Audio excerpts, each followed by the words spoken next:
Be good. All right. So if you don't want this, your name and issue, don't say your name when you ask me anything. So, oh, so sorry.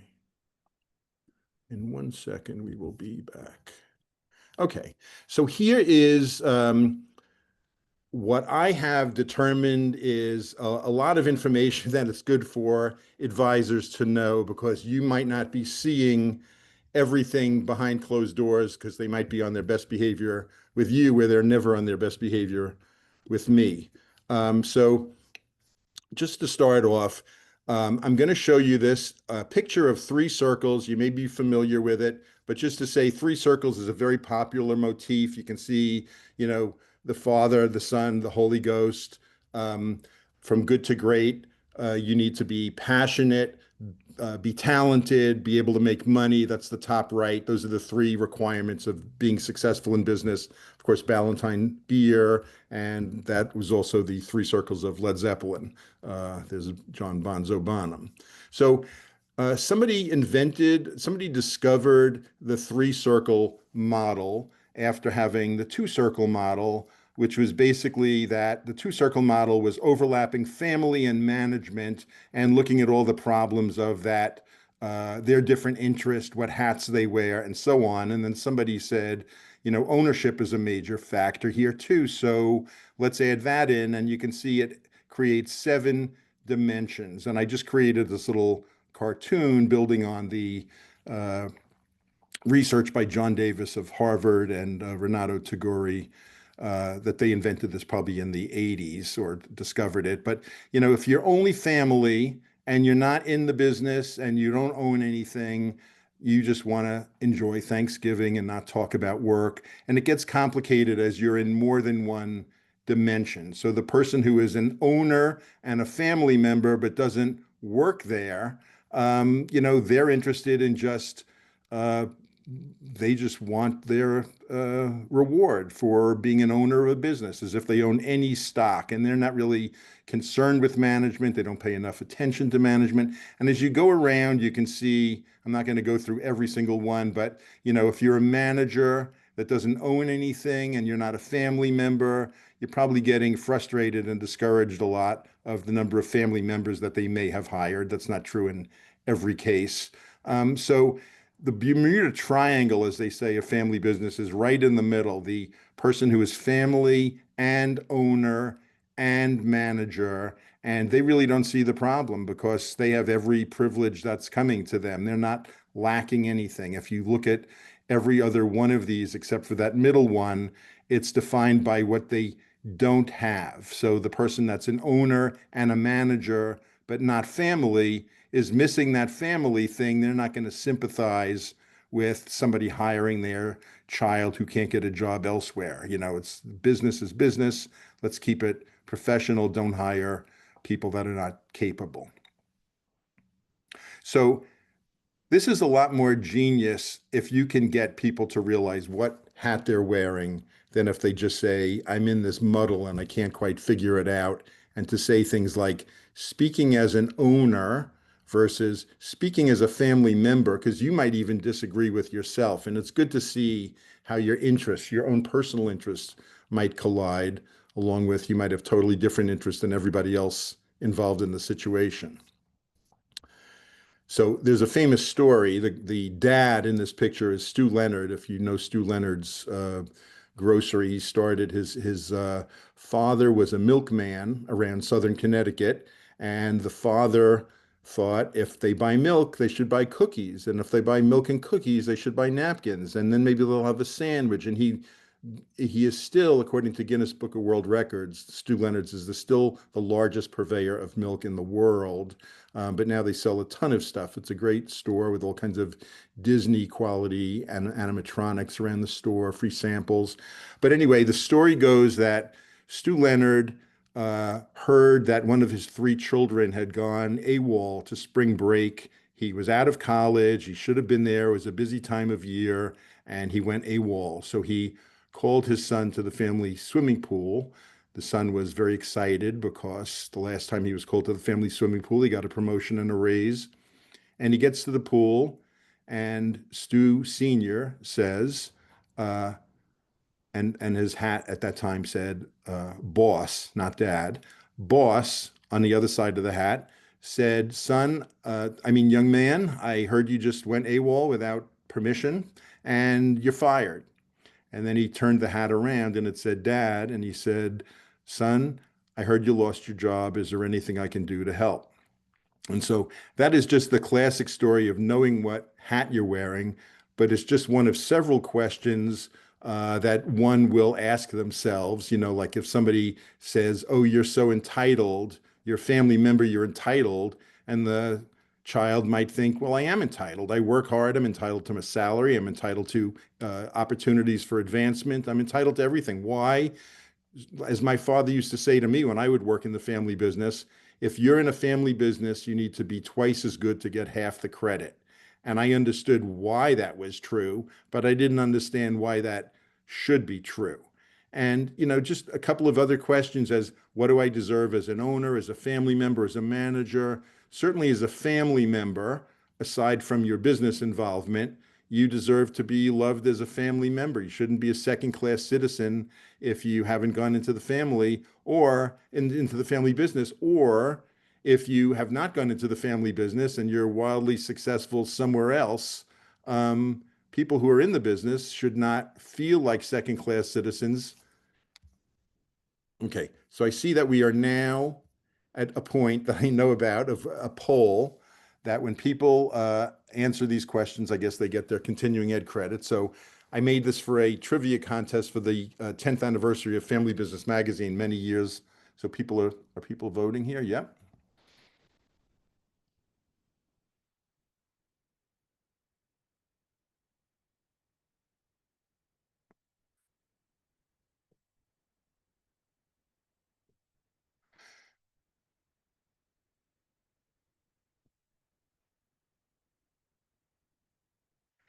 So yes, it's the winner is C, where three siblings who there's a movie about them. They were separated at birth. It was just one of those situations where somebody did not want to um, have triplets, so they gave up for adoption two of them, and then they discovered each other because people were saying, "Oh my God, you look so much like my friend Steve," and then they found out that these two had, a red sports car, smoked the same cigarette, drove the same sports car. The girlfriend was named Nancy, and they put that in the paper. These two brothers are reunited, identical twins, separated at birth. And then a third one on Long Island said, "Hey, that's me too." And they got together and they opened Triplets Steakhouse. Jewish Romanian steakhouses on the Lower East Side of Manhattan were very famous, Sammy's and many. They did not get along. I actually called them and tried to get them as speakers for the Family Business Center, and they said that they were not speaking. So, I have to warn the participants. Normally, I do the questions and they're boring. These are much more fun, Ira. So they will be entertained, if nothing else, by these polling questions. I know I was. okay, that's great. So, do I just close this out now? Yes, I already closed it, I think. Okay. Good. Okay, so, there's just questions that one asks themselves, should I be more familial or professional? And whether it's a large business or a small business, I was in a business with my parents for many years, and I was comfortable calling them mom and dad, where I know a lot of people that work with their parents how to call them by their first names and all kinds of stuff. Like it really depends. My father was always somebody that I could hug, I would kiss him on the lips. I mean, he was the strongest person I ever met. One of my earliest memories was seeing him beat the living daylights out of somebody that was stealing from when they worked on the Lower East Side with my grandfather. Um, but still, it was very warm, and I was very comfortable calling him dad, et cetera, et cetera. So there's just a lot to think about, and a lot of people in family business don't give themselves the time to really consider all of these things, and then also just to consider I once played a game with somebody of aphorisms or sayings or slogans that rule your life. My father had a slogan, with one ass, you can't be in two places, which is why we never opened a second store. And our one store ended up in a pretty dangerous neighborhood after 90 years. But if you look at it, only family should rise to the top. I mean, that's a belief that's going to hurt your business because you're not going to attract people that can't rise to the top that are not your family. I love you equally, so pay you equally. I once sat in a business that was started by, I don't want to give away any local businesses, but it was started by more than a couple of siblings, and they had several of their sons, several sons in the business, and they paid them all equally. And the sons complained to me in a meeting with everybody there. It doesn't make sense that I, who work 9 to 5 and go home and I'm with my children and all that, make the same as my cousin that is pretty much running the place and sleeps on the couch, and his marriage broke up, like he should be making, and plus he brings more to the bottom line.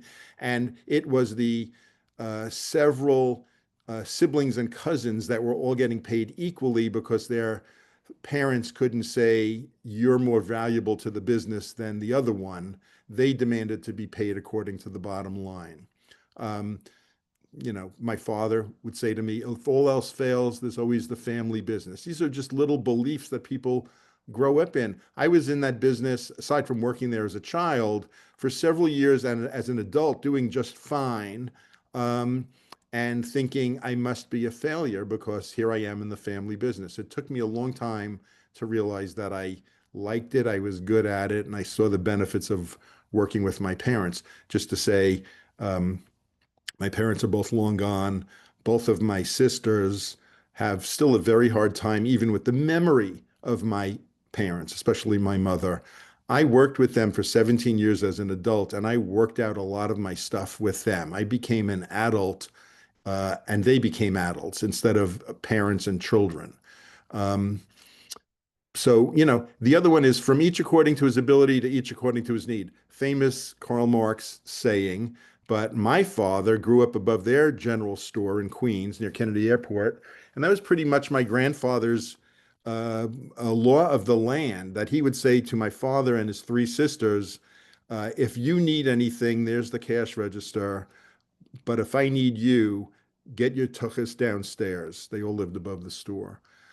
So, you have to kind of question your assumptions. Why am I here? What am I doing here? What is my belief system? I have gone into situations where, they've said we don't want to be paid the same. We know that we don't contribute the same. And then I do like a professional search on what they should each be paying. And suddenly one brother's making 3 times more than the other two. And they're saying, why did we even raise this issue? Well, if you sell the company, there's a million reasons, including talking to accountants, why everybody should be paid. The salary should be some note of what they bring to the bottom line. Here's just another belief that people have is, my father grew up basically in a socialist family business. Take money when you need it, and we get your labor as much as you can do. This is not what socialism is, of course. So here I have 3 pages in a row with a lot of stuff on it. And I just want to say a few notes about a few of them.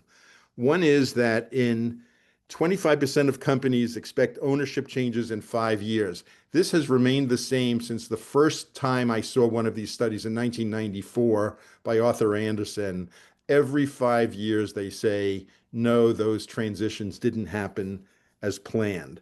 50% of family firms lack succession plans. Well, at least in writing, if you ask the parent, if you ask the senior generation, they have a pretty good idea. And studies have shown that parents are less comfortable talking about things like succession and transfer of wealth and inheritances than they are telling their young teens about sex.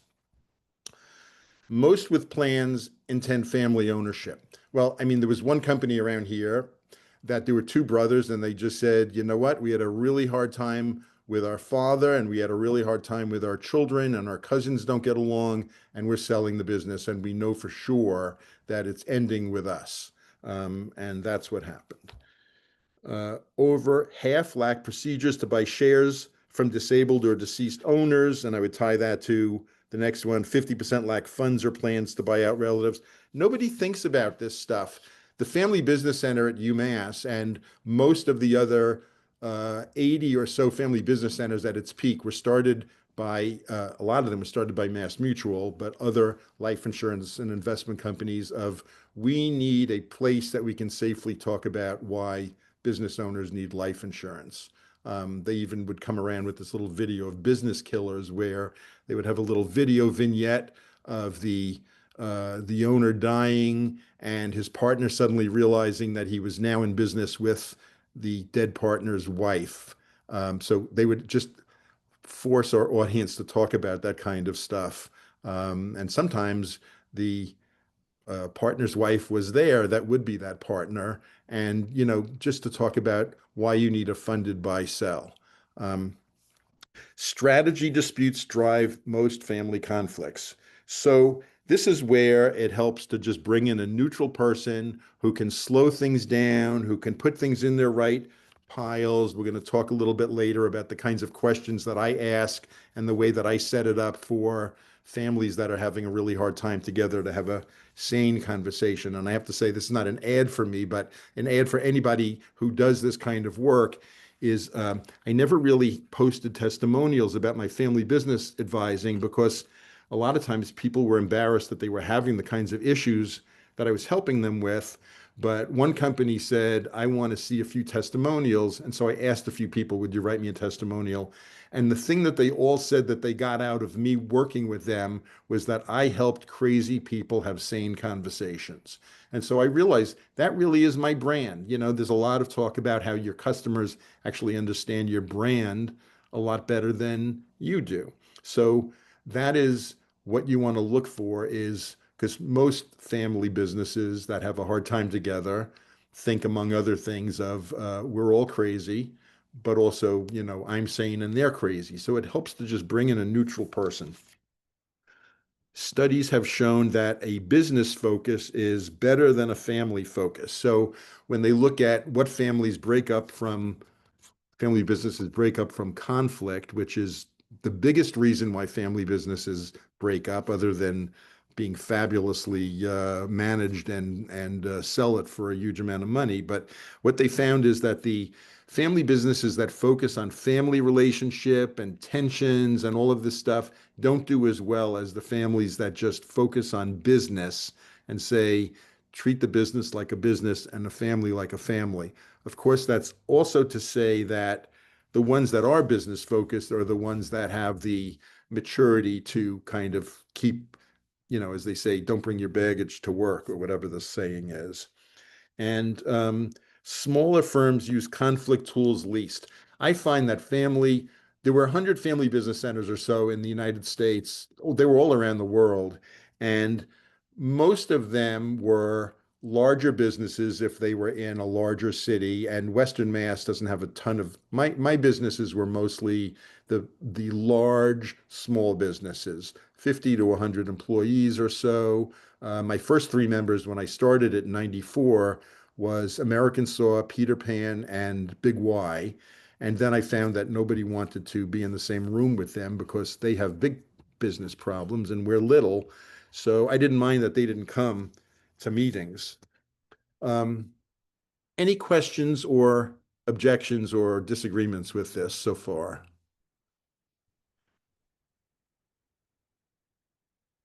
Anything that anybody wants to say?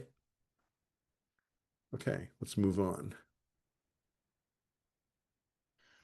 Okay, so here is just, as they say, there's a million stories in the naked city. These are all things that I have heard in one way or another. So my dad was given the company by his dad. He wants to sell it to me for a value I added. So I did a consult with a father and son, and it was the father's father that started the company, never built it up much. The son and the grandson had the data to show me that they did most of the growing of that business and that the grandfather wanted to get paid out for that full amount. So, that's just a pretty intractable position. What I helped them to do was I helped the father and the son write a very civil, loving, but direct letter to the father, just spelling out to the grandfather, spelling out exactly why they thought that he was being unfair. And he did finally agree to a more reasonable settlement. My siblings own stock, but I don't work here, but they don't work there. I take the risk and they demand dividends. So just to say, I looked this up on AI. I'm a big AI fan. Um, Koch brothers, McCain Foods, the TV show Succession, the TV show Empire, the LA Chargers, the TV show Dallas, the movie Knives Out, uh, the Fox Murdoch. These are all situations where there's that tension, that there are people who are in two of the three circles. They are family members and their owners, but they don't work there. And the family member that actually is creating the value is resenting. And also those people that don't work there, but they own and their family, they feel like they want to ask a lot of questions. And, they might be on a family council or a board if they're a trusted person like that. But it's a lot of pressure to be hemmed in, especially in the situation where, you're working and you're paying off your parents and you need to take certain risks. It's grow or die. And they're saying, don't bet the farm. My husband's father made promises he won't keep. I have an advice column on my website, irabryck.com, and I would say at least two-thirds are some two-thirds of the questions, there's hundreds of questions there, are that situation. The wife, who's the daughter-in-law, writing me about the unfairness of the father made promises he won't keep. Someday this will all be yours, and her husband is not doing well mentally or financially, to the point that I actually put a banner on the advice column of, if that's your problem, don't submit it. Just read below. There's already dozens and dozens. If I leave the company, I could be out of the family. I mean, that's a thing. If you are in all of those three circles and you give up one, if at Thanksgiving they talk a lot about business, you're not going to be in that circle anymore. We don't want your advice. You left, etc. So, I mean, one of the things you need to do is just build a lot of familyness. You need to build familyness is a word I'll get into a little later, but you need to really celebrate you are a member of the family, and here's what it means that we own a company, and it doesn't make you a second-class citizen that you don't work here. It was expected that I'd work in the business. Nobody asked if I want. It's a cousin of, if all else fails, there's always the family business. And I've spoken to a lot of international groups, a group of people from Mexico and a group of people from China that were all in their family's business. They were coming here. I do this program with Cornell that I speak to a lot of them. There's a question coming up, and there is a lot of that. In China, they will say, "I did not have a choice." They're actually pushing back on that now. So here's poll number two.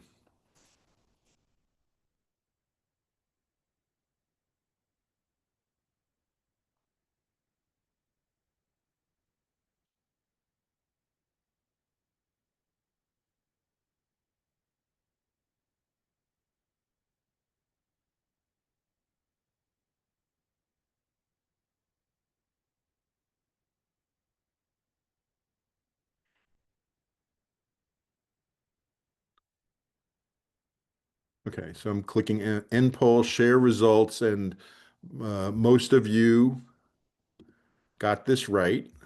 I mean, Steve Forbes is not the kind of person who's going to compete with a Malcolm Forbes personality-wise anyway. But Malcolm Forbes did buy term life insurance at 70 years old, by the way. Okay, so we're getting rid of this and continuing. So I had more than a couple of speakers over my 25 years of running the Family Business Center that had some version of a topic of discussing the undiscussables. And it's not easy to discuss the undiscussables. Uh, to say to your child, um, if I die instead of when I die is an obvious denial that you're going to die. I mean, this weekend, my daughter was up and I started talking about how I made my son and daughter secondary beneficiaries when they were little, and now they're in their 30s, and I'm moving them up and knocking my sister out of that spot. And my son-in-law said, "Don't discuss that with Molly. She's pregnant. She's not going to hear it well about you dying." It's not an easy thing. Um, the undiscussable of I contribute more, get paid the same. Um, there again, you need people to say, we really need to have a frank discussion. The Family Business Center, my slogan was, what I sell is, I sell honesty, frankness, wisdom, and experience. And it was my claim that, yes, I bring in a lot of smart speakers, but it was really the peer-to-peer learning. Uh, the one that owned, a distribution company on the other side of the Connecticut River from somebody that owned a construction company, they would have the same problem. And by hearing many people that had the same issues, it would become more normalized for them. And they would say, you know what, that's not right. This thing that we always assumed was just the way it is. We love our children the same, we pay them the same. We can start to talk about who is more valuable to the business. And we're going to get into that more. I feel trapped working here. My friend Michael Klein, a psychologist in Northampton, wrote a book called Trapped in the Family Business after I hired him to give a talk to my center on that topic. And in the research, um, well, in the introduction to the book, he asked me what percentage of family businesses feel trapped. And I said, to some extent, it's 100%. I've never spoken to anybody that felt like they had made a completely conscious, healthy decision. There was always some obligation or some fear of missing out or whatever it is. Um, and he had a workbook it's a good book actually, Trapped in the Family Business.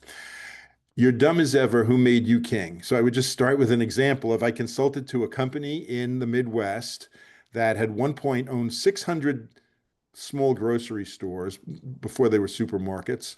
Um, and they have 40 shareholders now. Those 40 shareholders, all the businesses failed and are now all luxury shopping strips around from Indianapolis to New Orleans. So the family's doing very well. 40 people get most of their salary from money from dividends from this company.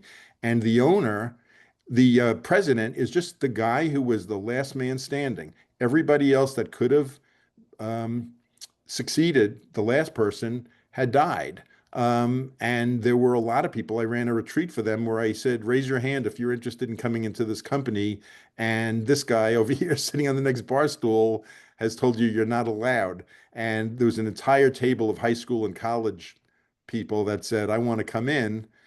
And then I asked this guy, where do you want to be at in 10 years? I want to be retired in 10 years. Well, where do you want to be at in 5 years? Well, I want to be working 2 days a week and, et cetera, et cetera. I want to have trusted people. Well, to get there, where do you need to be in 6 months? And he realized, like, I really need to start talking it over. This guy was making all the major decisions for a company, and I just don't think that he was making decisions as well as most of the kids at the high school and college table. Um, and it's happened in a million funny shows and movies also. Interrupt me anytime. Okay, so I used to interview everybody in the family business that hired me. I would find out all of their problems. Um, then I would write everybody's thoughts down. I would try to make it a little anonymous, and I would just have everybody read what everybody had to say. And of course, there was a lot of blaming and finger pointing. You're the one that wrote this. Go to hell, etc. So then I changed it to these. You're free to use these however you think. You're free to use anything in here however you think. These are my 6 consulting questions that I ask everybody. I'm about to start with a business now where everybody writes me whatever they want in response, only to me. It can be bullets, a few bullets. It can be the great American novel. Briefly describe your chances of success in the coming years, kind of on the idea of maybe what got you here won't get you there. What are your biggest concerns about growth? What would make you happier? That you'd be, highly satisfied? What would make you unhappy to the point of leaving? What have been your strengths that brought you to this level of success? So you could read these questions, and if anybody wants this presentation, you can ask for Joe to send it to you, or I'll send it to you. But I take the answers to everybody's questions and I categorize them. And a lot of times they go into the same categories of, how we operate this together and how we deal with conflict and how we deal with money and um, how we deal with merit. And I ask them in strategic questions, deep questions that I have a page later about strategic questions. But it basically is captivating them because every question that I have listed as the agenda, the strategic questions are the agenda, is on target for them. So they really have a hunger to get the answers to these questions. And my only power in those meetings, and I tell them, like, this is my power, is to say pause. If somebody's ranting or going on, pause. And then if anybody has a question for them, including if you think that they are not being honest, um, ask them the question. I'm going to help make sure that's a fair question. And I have to kind of hold their hand and walk them through, as I said before, a sane conversation. And then I take notes on all the agreements. Many times when they have done this kind of thing, they realize we don't have what it takes to work together. And I've had many situations where somebody leaves that's not happy there, who was trapped, and they see that they're not going to get from this situation what they want, whether it's a good or bad thing. So that is, I've shared this with so many people, other consultants, that they can use it because I really do feel like you can't make anybody. I'm a trained mediator, and the first thing you learn in mediation is nobody can be forced to mediate. The second thing is some people are just not capable, personality-wise, of mediating, of dealing with a neutral facilitator and telling your side of the story and listening to the other side of the story and et cetera, et cetera. And it's really good to just have the agenda be so relevant to them that they say, yes, I definitely need to answer this question in order to move on. So now it's just a few things that are uh, considerations, problems that family businesses have. And I had this presentation for years that I've just been evolving, the one you're looking at, but I make a lot of AI cartoons. I'm writing an ebook about aging. So I have like 60 cartoons about aging that you can see on my website. And I love making political cartoons. So this is, the farmer is betting the farm, betting the farm. And so if you're in business with this guy and you just want to work and make a steady living and not take too much risk, you're going to have a problem with the amount of risk that this person is taking. So it's good to just sit down and figure out what is the range of our risk, and how can we actually quantify the risk we're taking. The most likely scenario, in any situation would be we're going to buy this machinery and it's going to pay back in X years and it's going to add this much to the bottom line. And I encourage people who, for instance, want to buy a piece of equipment that's beyond, it's going to attract notice, like to make a business case and explain it to the others in a operations meeting. This is the risk we're taking. This is the return on investment, and so on, and just learn how to think logically about, where you should be spending your money. Next question. What can no leader do without?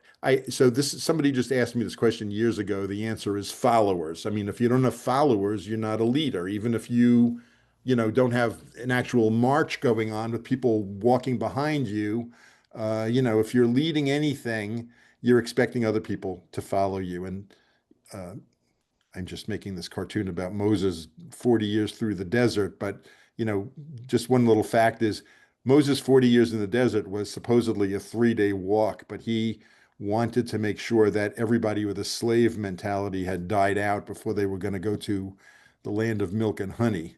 Um, but there's a lot of people who really do not want the brother that has been bad to them their whole life being the leader, or the one that says, and this happens many times, of my father was kind of a General Patton kind of leader, and so I need to be a General Patton kind of leader. Um, you might find yourself in your mid 50s suddenly realizing that you're the patriarch of the family and you're leading the family. I mean, I'm definitely the patriarch of my family. I don't think of myself as a patriarch, but I am. Um, the next question is a leader. Who does a leader go to for advice? They famously say it's lonely at the top. I've run many roundtables through the years, and that is one of the biggest things that comes up is the loneliness at the top. And a lot of times it's because leaders don't really know how to humbly reach out and look for better, more and better information, or to have somebody, kind of contradict their views, that would all happen in a roundtable. People would ask questions to kind of reality test what it is what the leader wanted to do.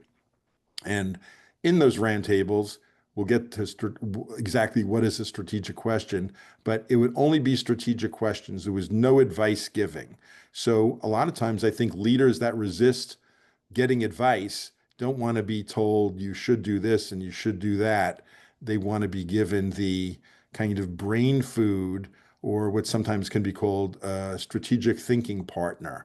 And again, the accountant is really the main strategic thinking partner. You need an accountant all the time. You don't need an attorney all the time. The banker, you're not going to um, reveal your deep secrets to the banker. So it really does come down to accounting. And I know in my one unit store with me and my father and the accountant Harry in the back room, he would be the ones that would ask hard questions. He asked my father at one point, how is your son ever going to buy a house if you keep taking that big salary? And my father stopped taking a salary that day. I mean, nobody forced him to, but he just realized it because the accountant questioned him. And so that's that slide. Any questions? Any stories? Any points that anybody wants to make? Okay, so we have another poll here.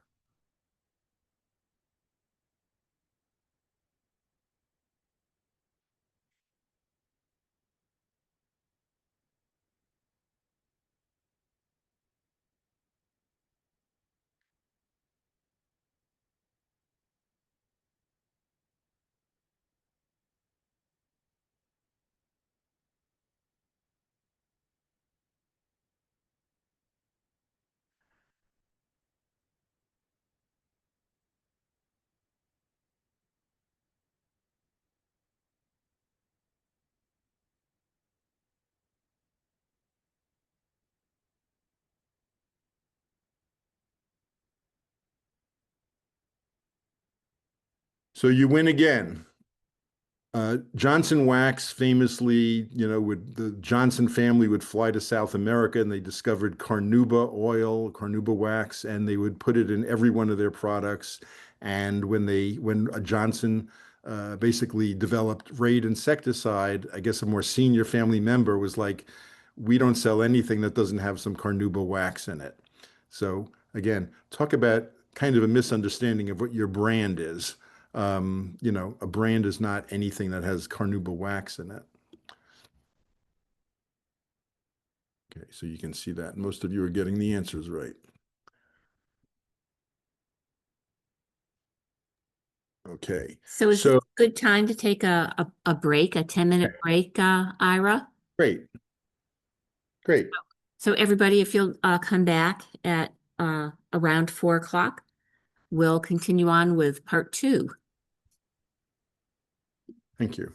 Ira, thank you for starting the session. As you can tell, I had to leave the other computer because no sound is working. The microphone's not working, the input, output, nothing. So I do appreciate Okay. it. Okay. Did Ryan speak at the beginning? Yes.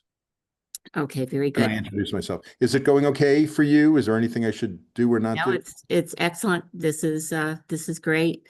Um, just out of curiosity, is the UMass Center No, it's no longer no functional? longer. I had found a successor and we worked together for a year and it was going great. And then I passed the torch and then COVID hit. So Oh, many family business centers stopped because it was basically public assembly and people didn't figure we're out. doing it. Yeah. Oh, So that's unfortunate I'm still because friendly with my successor and she has moved on successfully. but there's no real place to send people anymore. Not for that. I mean, I can, there are some that probably there's Family Business Magazine offers. There are some magazines actually that are in the event business, Mm-hmm. but that's the Family Business Magazine one is for usually larger than you Mm-hmm. can find. So, and are you seeing the whole screen? I'm not. I'm only seeing the screen, so everybody sees it big. I can see the entire screen. Okay, that's Yep. good. So, Okay. and I apologize that I have to ask the polling questions. I'm trying to get it at a point where it doesn't interrupt you. So, Okay. Well, whenever I see it, I'll just, okay. So okay. the other thing is, I am trying to pace myself to do the 2.5 hours. I mean, what Yes. what if it ends short? Is that a problem? It is because I can only, everything's tracked by the Like webinar 10 software. hours. Okay. Good. So it has to go for a total of 2.5 Okay. hours in total, of contact time. Good. So we can certainly make one of the breaks longer. We certainly can also encourage more questions. And I wouldn't mind speaking at the beginning of the next session about last week's session. So, Okay. if you don't mind, I take a few moments there too. Yeah. You mean now, like when they Yes, come yes, when we come back at a little after 4 then. back? Okay. Okay. So is it typical that they don't ask questions? Nobody's asked a question?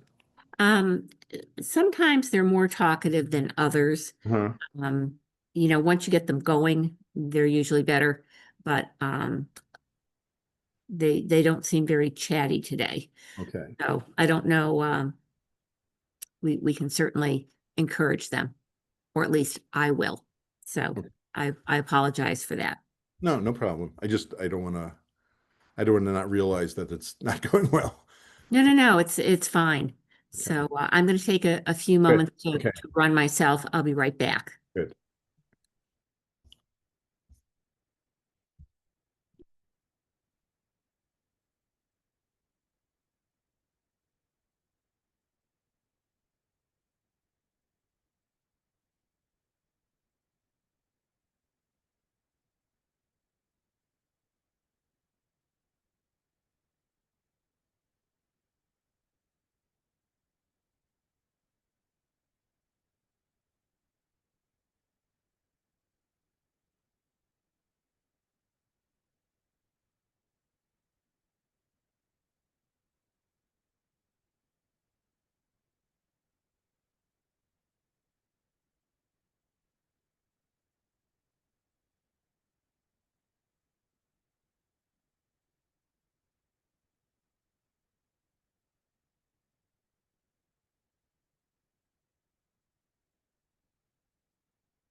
Hello, everybody. I want to speak to the attendees for a moment and to let you know that last week was difficult for me because the speaker needed to have breakout sessions to conduct the program. And uh, unfortunately, that was not one of the attributes of the uh, platform that I have. It used to be, but they've now broken it out into something else. It's another platform. So that's why it was sort of chaos last week to finish the program. I had to start in another Zoom vehicle, which made it very difficult. So I apologize for the disruption. And as a result, I now have to merge together the reports from where we started and add in the second round of reports from the other session that we did.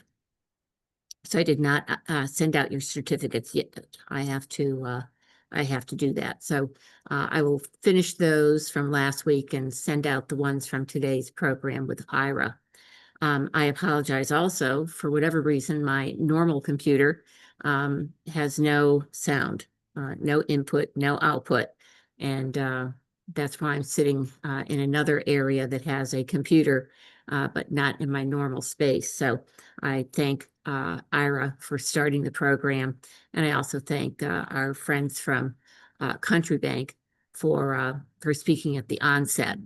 So what I was going to say to introduce Ira was that he's an old friend and he's been with us on many sessions for the CPE forum.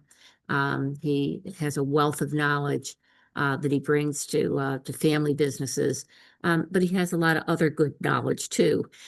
He has an interesting email that you can subscribe to. He has an interesting website on all sorts of things other than just family businesses. So I encourage you to look into his website and also consider getting his subscription to his emails that come, I'd say about once a month. Is that right, Ira? So well worth the effort to sign up and a lot of good stuff to read. So with that, I am going to encourage you to participate. You seem very shy today. So if you can, everybody, remember we have chat and we also have the and here we have from Bill, when do you decide to remove yourself from an engagement with a client and how do you accomplish this? So that's a question for you, Ira. So it's in the chat, so you can read it over there if you want Okay. to. And I'm going to vacate and go into Zoom land here. Okay. So you'll tell me, Joe, whenever anybody has a question. Right. So, just an answer to your question, William. Uh, I'm sure there are accounting rules that I'm not aware of leaving a client in the lurch, but I think it's probably like any other breakup of, I don't think that I have what it takes to help you in your business. Um, they might know that too. I think you just need to have a personal discussion. I know that accountants sometimes have a kind of a stereotype that if it was an accountant in a cartoon, it would not be somebody that was going to run a sensitivity group. But I have actually found many accountants, and I always had sponsors of my program from different accounting groups. I found them very skilled at having those kinds of discussions. In the back room of my store, as I said, Harry Miller, who was a stodgy old guy, he was very good at being frank with us, um, including things that my father and I might not talk easily about together. He would bring those up. And I do think that you are what is sometimes called in the field a trust catalyst. A catalyst is uh, a material that can cause a reaction, but doesn't get involved or changed from the reaction. So a trust catalyst is somebody that can go into a situation and start a conversation going. And probably nobody is more capable of doing that than the accountant. The banker can start another discussion of, you people are not staying in your covenants and we're putting you in workout. That's not really a discussion, though. I would start like with any business where you need to keep kind of a paper trail. You can't fire somebody after they've misbehaved a million times if you didn't keep records. Just keep records. It's like, I noticed that you were not doing the things that I'm recommending. Why are we having that problem? Or, I hate to see you not be prepared in this way. Let's talk about that. And, they might just say, we just bring you in here to tell us the bottom line, but that is the bottom line. Family businesses fail from conflict more than any other thing. And the accountant is that main trust catalyst because you can fool the banker, you can fool the lawyer, you can fool the insurance agent, but you can't fool the accountant. There were times in my cash business, and we are long out of business. So I don't mind saying this, that the accountant would do the books and then turn to me and my father and say, put it back. And we would know what he meant. Um, I'm not telling you what he meant. So, yeah. So I hope that answers the question. I think it just takes an honest discussion, which might be uncomfortable for everybody.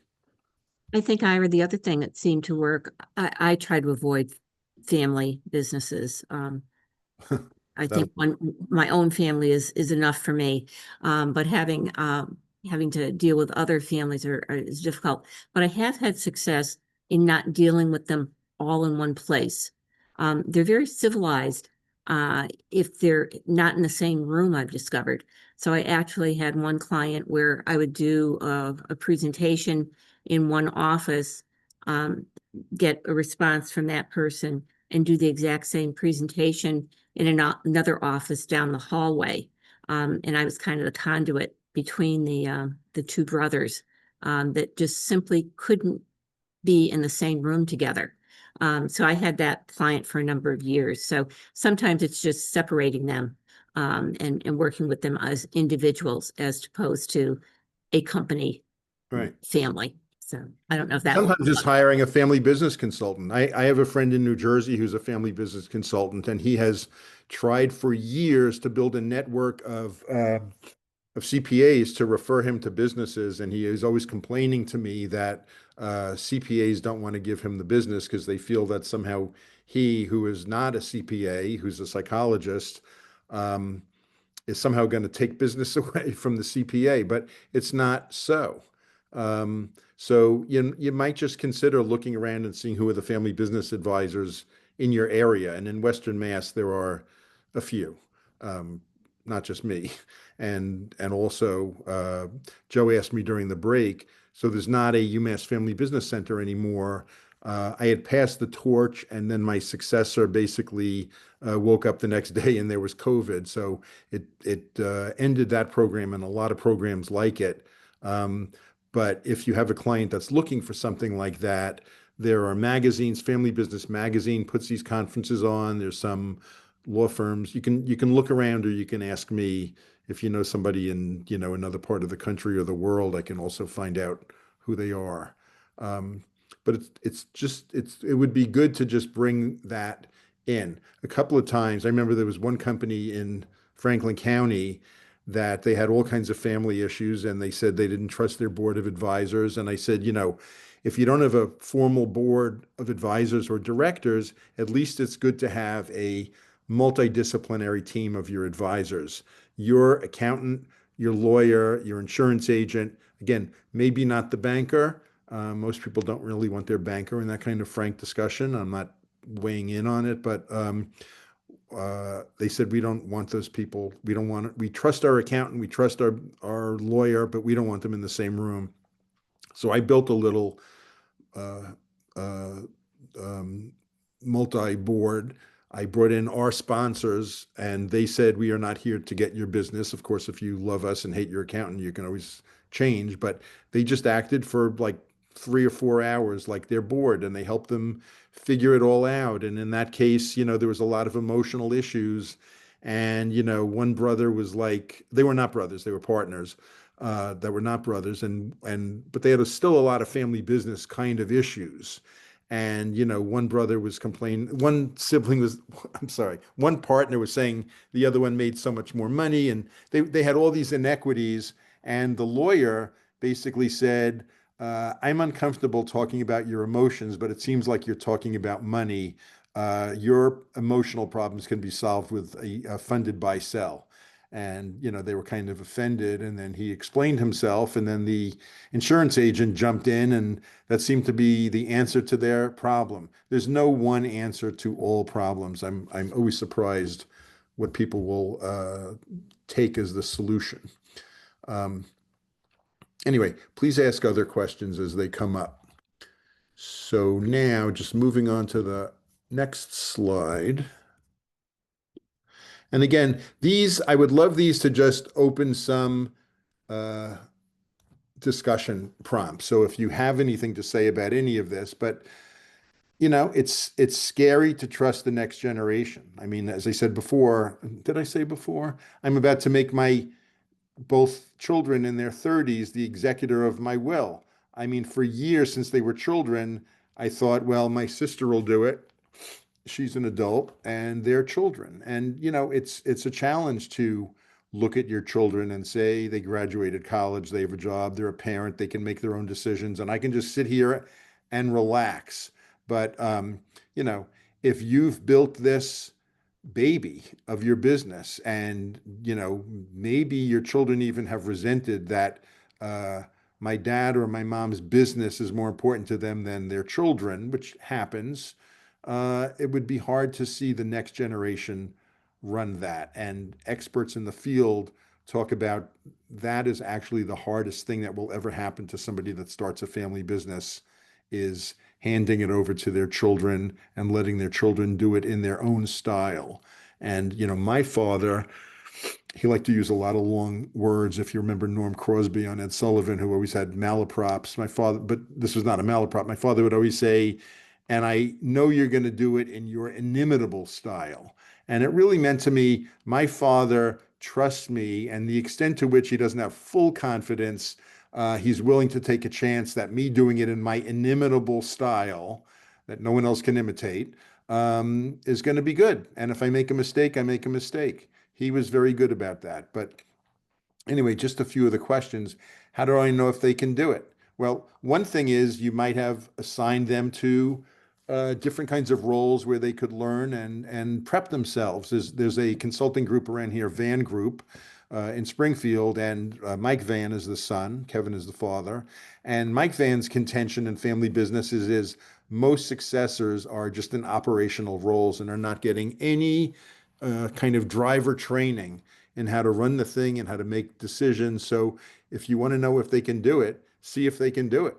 Sit next to them while they drive the car, etc. And just you get to ask a few questions, and you don't get to come in, not the accountant, but the senior generation doesn't get to just step on the children's ideas. And especially if you have more than one child running it. I mean, I know that family businesses seem like they're rare compared to just other kinds of companies, but it still is 68% of all new jobs in the country. And, 2/3 of the Fortune 500 are family businesses.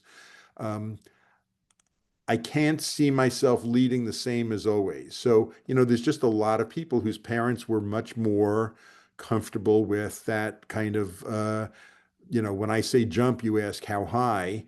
And the next generation, well, they could be just as authoritarian, or they could say, I want to co-lead this with my sibling, and or with non-family members, or we want a worker co-op, or we want a different kind of ownership style. But certainly, I'm a different kind of leader than my father. So I do personality testing, and one of the characteristics of personality is, are you higher in authority or are you higher in expertise? And these are not ironclad traits.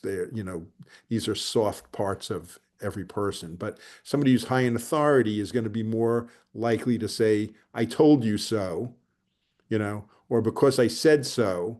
And somebody who's higher in expertise is not claiming I'm an expert in everything, but they tend to try to persuade other people with reasons.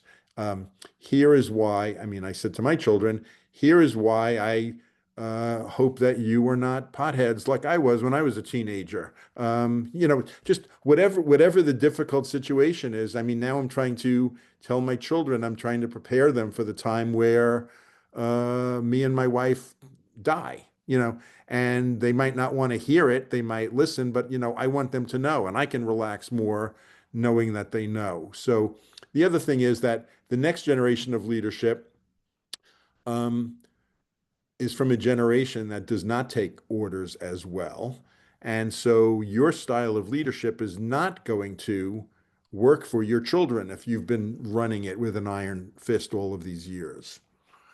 What are my values in doing this? So, everybody's mission statement says we're good to people and we make money. But when you really dig down of what my values are, there's a company, I'm sure you've heard of it, Sargento Cheese in Persnickety, Wisconsin, and they're very big in values. It was started by Leonard Gentine. Now it's run by his child, but it's not a worker co-op, but it's very worker involved. They have gone from what would Leonard do, the son asking, what would Leonard do? What would my father do? To really diving deep into what are the values of this company and how do we build those values and how do we hire people that have those values and how do we correct people that don't have those values? And so you might think, well, values clarification is kind of a hippy dippy thing that we don't have time for in our manufacturing company. But on the other hand, this is what Abe Lincoln meant by if I had 4 hours to chop down a tree, I'd sharpen my axe for the first three by identifying what your values are. And this is not so airy fairy. Values is also a big part of, if you've heard of EOS, the entrepreneurial operating system. Um, that I'm not going to get into so much, but that is a very kind of nuts and bolts ways to run a company.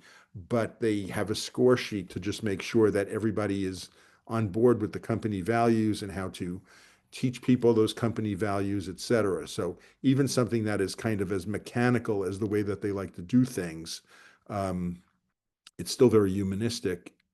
And the most humanistic part is we want to make sure that everybody here is not identical. It's not everybody here is going to be racist or anti-racist or whatever it is, but that there are corporate values that everybody upholds. Here's another poll question.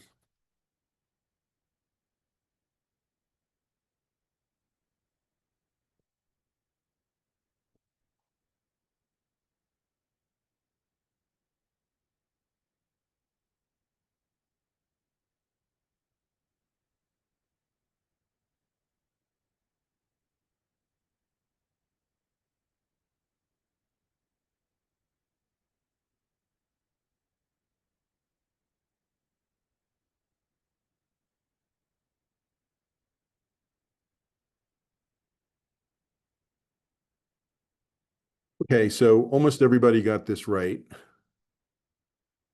I didn't know if my other answers are too silly. I mean, they are silly, but when I first started the Family Business Center, I heard all these theories, including what you hear instilled in a lot of insurance commercials that 2 out of 3, let me just see, share results.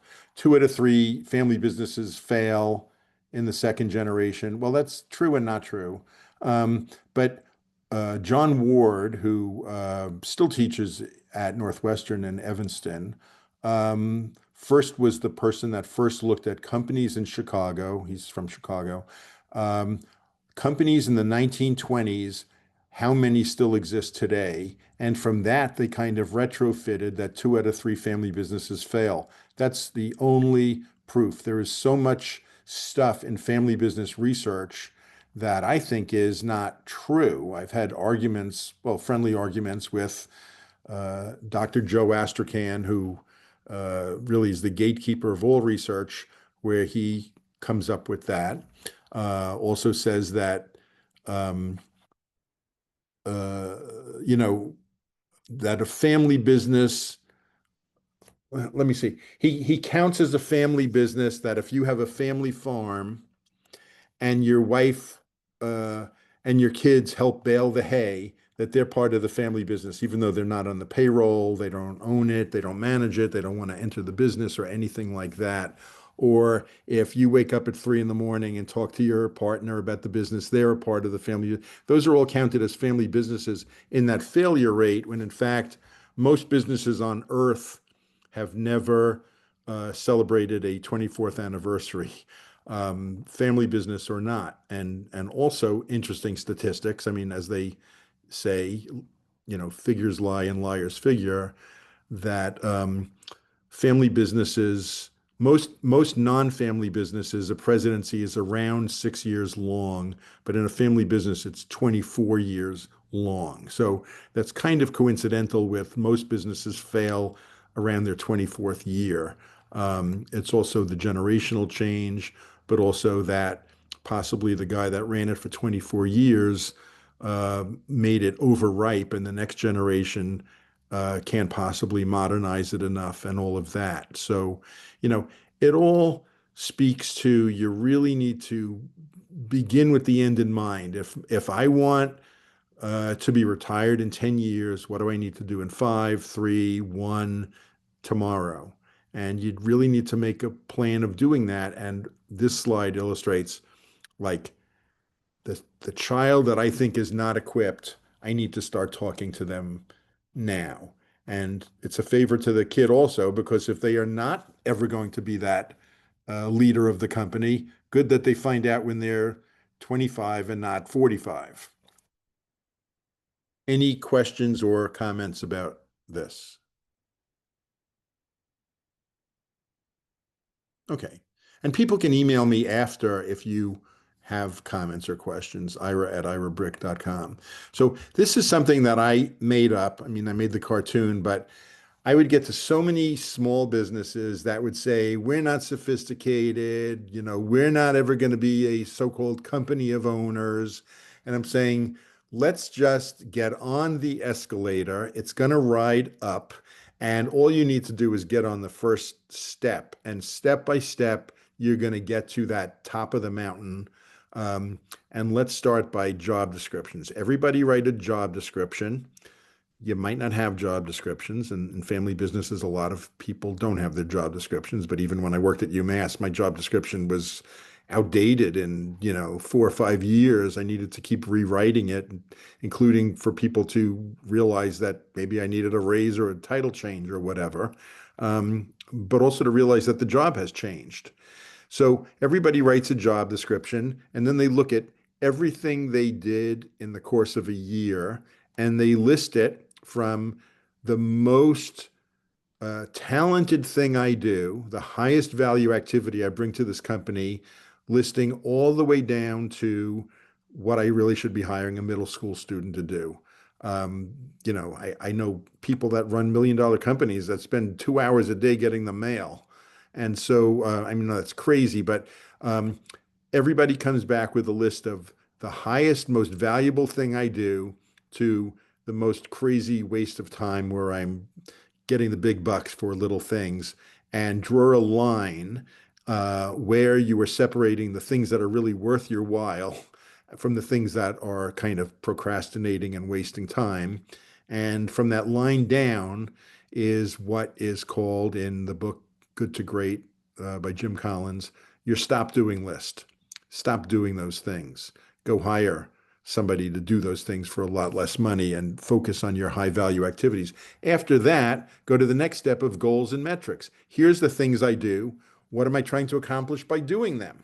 And how am I going to measure? As they say, if it can be measured, it can be managed. So, how do I measure that I'm reaching my goals, or figuring out why I'm not reaching my goals? And you take that list of high value activities and you just kind of stretch it out into a more full description of what those things are, which is also helpful if you ever leave and the next person comes in, that they might know what that job actually is. And then you go into management by objectives, which is the theory that, uh, forgetting his name, sorry, an early management guru, Peter Drucker, came up with management by objectives, that, if you have the right objectives, then you're going to manage to meet those objectives. Of course, Peter Drucker said the problem is that most people don't have the right objectives. So even as they're achieving those objectives, they're not the right things. Then you move up to here's what I'm doing, and I know why I'm doing it. I know how to measure what I'm doing it. How am I doing? Performance evaluations. In family business, a family can proudly say, and we do performance evaluations except for family members. And you should have performance evaluations for family members, including up until the top management and a 360, done right so that it's not so obvious of who's saying negative things about you. But then you just make it clearer when you sit down a couple of times a year. And there has been some research at Harvard that says the worst thing you can do is have performance evaluations leading to salary increases. You should make that a separate time of year so the person can just listen to how they can improve without worrying that they're not getting a raise. And then you go from there up the ladder to compensation policies, where you start making clear policies about how people get paid, how salary is a return on investment, an investment. Then you get into budget awareness, open book management, where people are all aware of how this company makes money. There was a woman that I met years ago. She just died actually at 100 years old. This 100-year-old Black woman that grew up in the South. Her brother was Robert Johnson, the famous blues musician who, Cream's song Crossroads was written by her brother. She started she lives in Amherst, a barbecue sauce company, and her delivery was anywhere a bus, the PVTA bus could take her because she didn't drive. And she would deliver around. And then she was like, my family saw that I was starting to make some money. And so they were hitting me up for loans. And I'd be like, pull out a flip chart and just teach them all how a dollar goes through our company. And how if I give you a dollar, you're actually taking away the ability for me to actually make money and feed the family, et cetera. And as you get a lot more people into that budget awareness and that open book management, and there's great books on the topic, Jack Stack, A Company of Owners. He's a great author on that topic, and has an organization that will put a company through a training to make them more open book management. Um, and then when you're all of that, a company of owners, and I'm saying owner with a small o, capital O would be you actually are a stockholder, but lower O is you're a stakeholder. And um, there's all kinds of things that you really need to do for stakeholders, even if they're not stockholders. I was just writing a letter about this morning. I'm involved in Amherst politics a little bit. And just the idea that they need to pay attention to every citizen in town and not just the people who inherited a lot of land here and building dorms and all of that. And when you get to that point, then you find yourself attracting and retaining the best and the brightest. The people are not going to leave you for 10 cents an hour. They're invested in your company. They're proud to work for you. They recommend good people to you. You can figure out which of those are high performing employees, hypos as they're calling, and train them to be in upper management. And, only 1 out of 20 companies is ever sold. Only one out of, does this work out? And only 1 out of 5 companies ever markets themselves, and only 1 out of 4 of those, somehow it's very few companies are ever sold. But you're building a business that is really sales worthy if you can do something that is running without you, the owner, not the accountant. The owner is a cult of personality and kind of pummeling it along. If you can learn to build an organization where you have great people, that's going to be one that you can sell, and they're not going to need you to come in for 2 years and fight with the new owner and all of that, because it runs and it attracts people. Any comments or questions or people disagreeing or anything? Okay, feel free. So when I started the Family Business Center in 94, I all of a sudden discovered a lot of family business consultants in the world. I would go to events of the Family Firm Institute, which is happens to be based in Boston, but it's a worldwide organization of bankers, accountants, attorneys, all the trusted advisors, educators, and they all get together, usually in nice European locations. And I started finding that every family business consultant had an assessment that when the family filled it out would say you're really uncommunicative, you're dysfunctional, unprofessional, not trained well.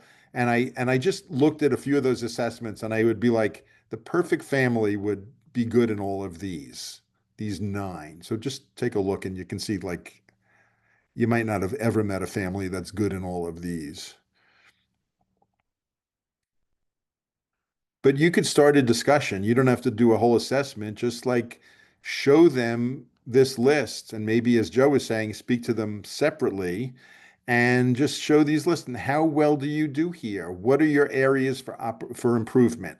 I'm friendly with Alan Robinson, who's a retired UMass professor, and he is one of the world experts on idea-driven organizations, how you can get companies to find problems and solve problems by getting the front line of any company is closest to where most of the problems exist. And if you can get them to find and solve the problems. So, this is a way that you can just get everybody saying, everybody, the middle one, everybody feels safe to ask questions and bring up issues openly. So, if you can honestly say, we're not great at that, how do we fix that? It's Sargento cheese. They would say, we're going to have pizza, once a month where everybody comes and we're hiring a skilled facilitator to just say, how's it going? And whatever the answers are, I look forward to my work and feel proud of my contribution.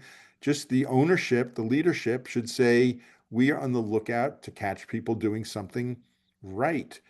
We had a speaker years ago. I actually hired this guy probably 3 or 4 times, Don Jonovic. He is on 27 boards of directors around the country, most of them agriculture. And he gave a tip that I could see everybody in the room, 100 people, just wrote down of like, just keep a few rolled up $50 bills in your pocket and catch people doing something right and give them this gift. Of course, the other speaker that night was Myers Brothers Kalicka that said, now I'm going to talk about de minimis gifts and all of that. But I found a lot of people just started doing that, of being on the lookout for people doing something right. So in each of these cases, the accountant, even though you're not their psychologist and you're not their coach, could help them figure out where they are at. So here we have another question about the movie Mouse Hunt, which is strangely better than it seems.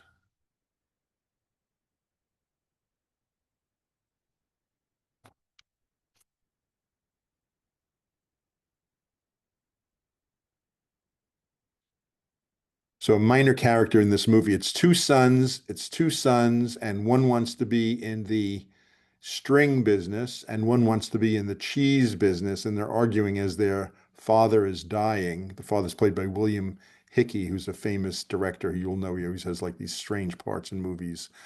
Um, and then just before he dies, they come up with the idea of string cheese, which is, I'm only saying that because it was already winning.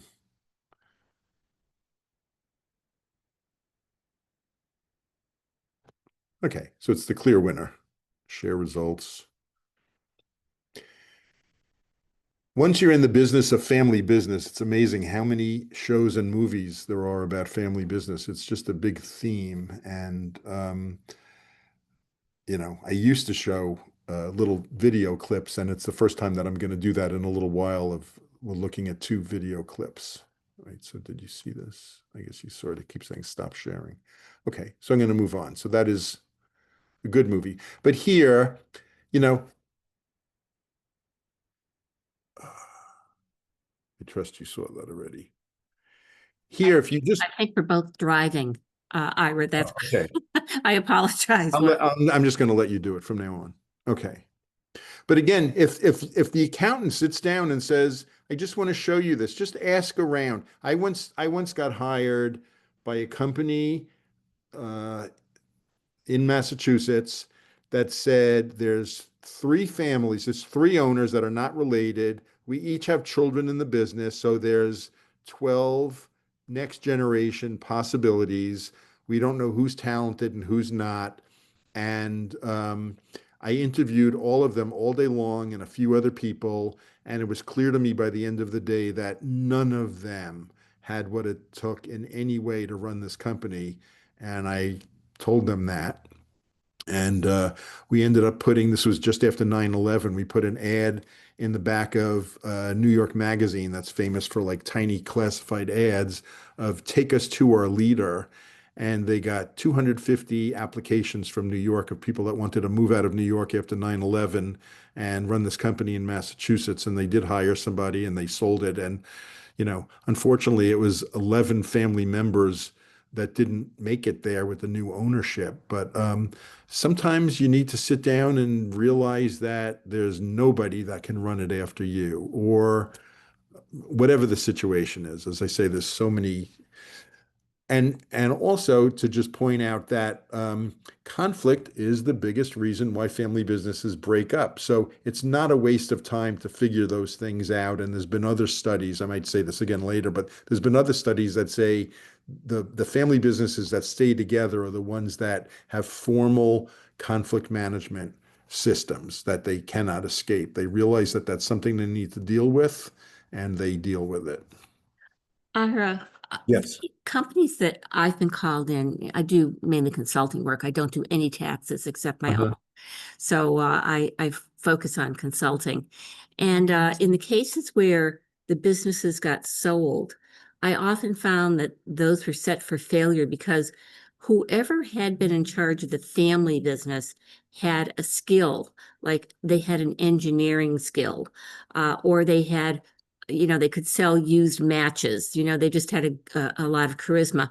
And the people buying those businesses were set for failure. I couldn't say that because I was helping them to transition.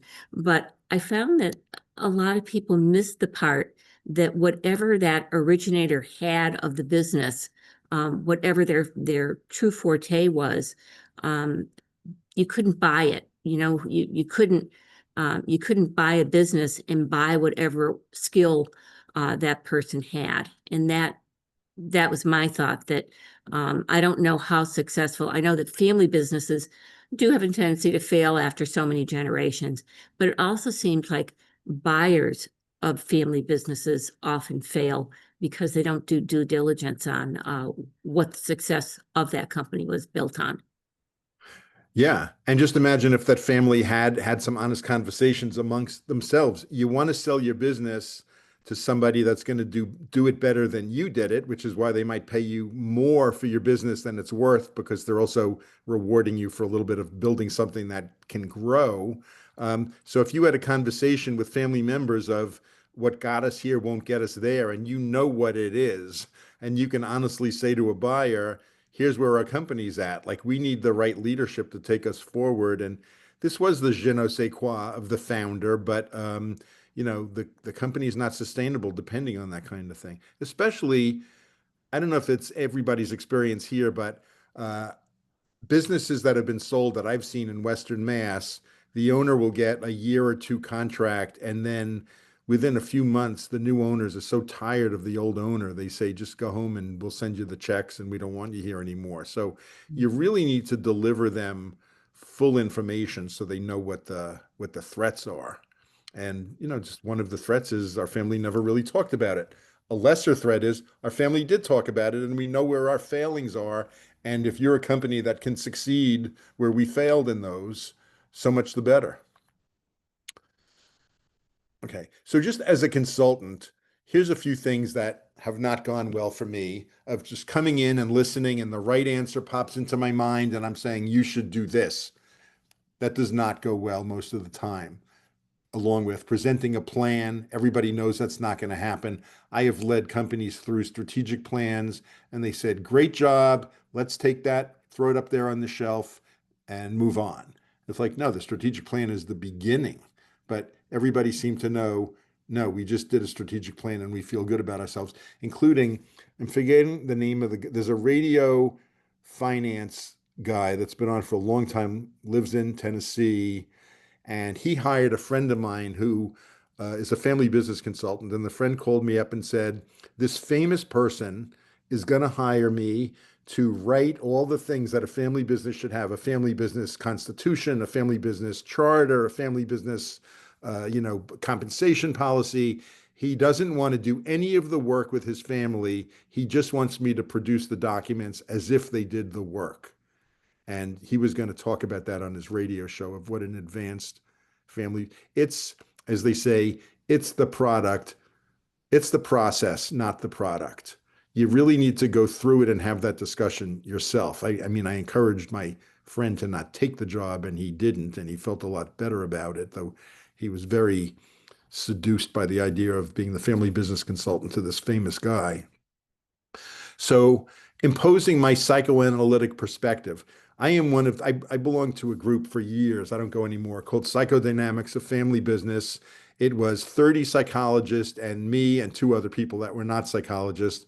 And nobody in that room put PhD on their calling card because nobody had clients that wanted to be in psychoanalysis. They didn't even with that person's understanding of family business systems theory, family systems theory. Like people will say to me sometimes, "What are you, my psychologist?" It's like, no, I'm not. You're a therapist. I just hope that this honest discussion is going to be therapeutic.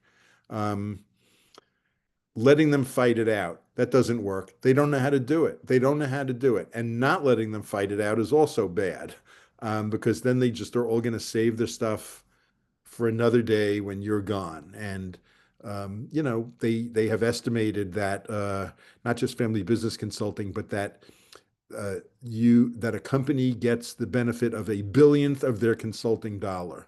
Almost nothing. If you go whitewater rafting with everybody and it's a great day, the next day back at the water cooler, it's as bad as ever. Um, what has worked for me is just getting people to talk about ways that they have succeeded. This is sometimes called appreciative inquiry. How have you solved a problem similar to your current problem? And just get people talking about kind of what are the bones of the operation. I had as a speaker once Charles, I'm forget. He was an in-law of the Crane Paper family. Crane Paper started in 1801. The first customer was Paul Revere. Um, and they make currency. They make the paper. They don't make the currency. They make the rag paper for several countries. They're looking into plastic currency in the countries, but they have gone generation after generation without a Crane at the helm. But they enlisted Lansing Crane, who was a Yale professor, and then they hired this guy.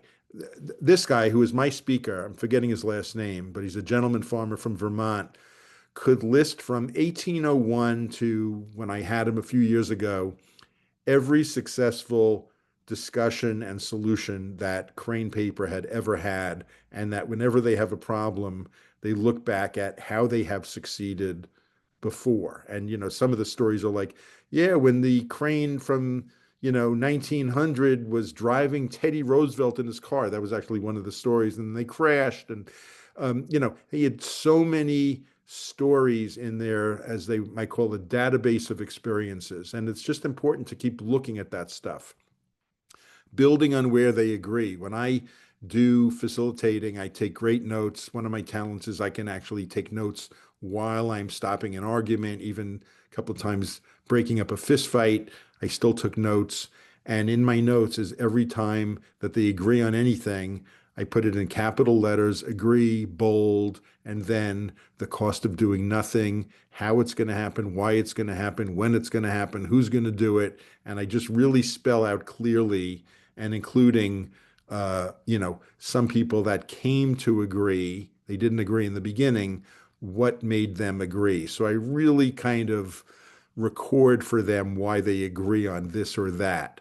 Um, the other thing is, I think this is in my notes here, scoring all the options. I'm very big on I'm very big on grid analysis. There's several kinds if you Google grid analysis. I'm not sure if I have one in here or not. And it'll help a company that normally would just be arguing with each other, but I have them all looking at a chart and they're listing all the options and all the differences, and then they're scoring how much they like it or they dislike it. And they're saying, wow, the winning option, who likes the winning option? Nobody. So then they go back to the table and they really come up with something that they feel like we came to this conclusion together. So, it's just important to get them talking. A lot of times, family businesses feel like it's kind of not the highest and best use of their time if they're with me. But on the other hand, I try to not have any session ever go longer than 3 hours. And I tell them I'm really going to try to end it in 2.5 hours, coincidentally, the length of this talk, because if anybody throws a bomb at 2.5 hours, it could take me a half hour to clean it up. But it's tight, it's controlled, but also I know when to kind of let out the line, in a fishing metaphor. Any comments or questions? Okay. So here is something that was devised by, oh, here's a poll. Okay, so here we go. It looks like people are voting already.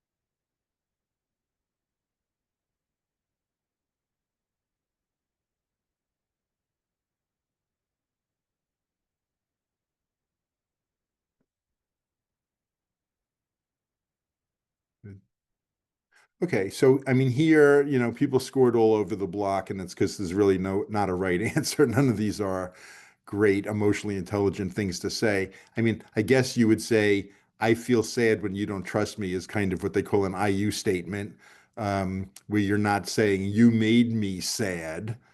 So I guess that's kind of emotionally intelligent, but basically it's you want to talk about your feelings without blaming the other person for your feelings, et cetera, et cetera. So um, this what I thought was the right answer lost here.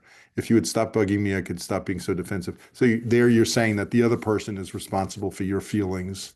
I think I'm feeling right about this. I mean, it is, I had Dan Goleman as a speaker twice at the Family Business Center. He lives in Western Mass. He's the guy that's kind of the guru of emotional intelligence. And I think he would say, I think I'm feeling right about this is also a good answer because he says one of the aspects of emotional intelligence is being able to think about your feelings. Think about your feelings. So that's not a bad answer either. Ira, would you like to just define what emotional intelligence is for accountants? Yeah, well, so I mean, it's not a new idea. Dan Goleman, who was a New York Times columnist about the brain, got into this idea that it's not your IQ that's going to get you ahead, it's your EQ. Now, EQ has turned into EI, emotional intelligence, instead of emotional quotient. But basically, the person who can be aware of their feelings, be aware of the other person's feelings, manage their feelings, manage the other person's feelings, think about their feelings. It's just somebody who's mature. It basically boils down to emotional maturity. And, on the personality, one of the personality tests that I like to use, there's one of the scores, this is on a lot of them, of the extent to which you suffer from neuroticism. The opposite of neuroticism is stability. To be too stable is not good either. To be too neurotic is not good either. I like to kayak, and when I talk about stability in kayaks, there's the primary stability. I know I'm getting off topic a little bit, but I'll get back. The primary stability is, can I get into the kayak without it tipping over? The secondary stability is, can I go in a straight line? Can I track? If it's too stable, it's going to be great at going in a straight line, but it's not going to turn very easily. And if it's very unstable, it's going to go in circles. So you want to be somewhere in the middle. And just to finish up, Aristotle talked a lot about personality and basically said you always kind of want to be in the middle, what he called the golden mean. So in any personality trait, you don't want to be towards any extreme. Sometimes when I give a personality trait and it's like, oh, I'm 100% social skills. Well, let's talk about why that's not good. Um, so, you know, Aristotle would say in Greek, um, coward, bravery. Bravery is on a spectrum from cowardice to foolhardiness. You don't want to be cowardly or foolhardy. You want to be in the middle. So, you know, maturity is kind of understanding where you're at and being aware of your feelings, being able to manage your feelings, not necessarily being able to control your feelings, but being able to manage them. And there's a I, million YouTube videos on the topic. I think this would be a great time, maybe for another 10-minute Okay. break. Can I say one other thing about emotional intelligence? Of course, please. Dan Goleman says IQ gets you the job and EQ advances you in the company.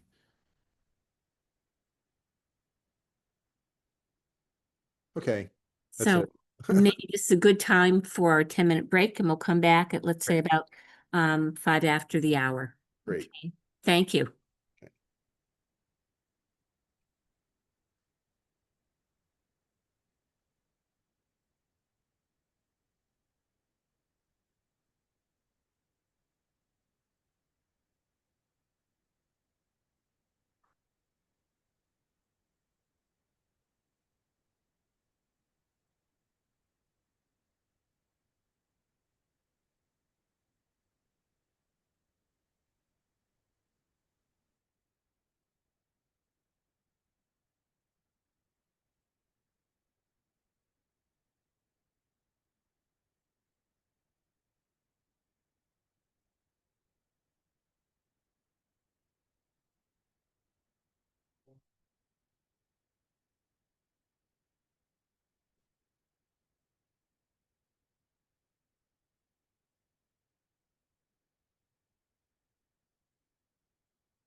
So Ira, I think we're all reassembled and Okay.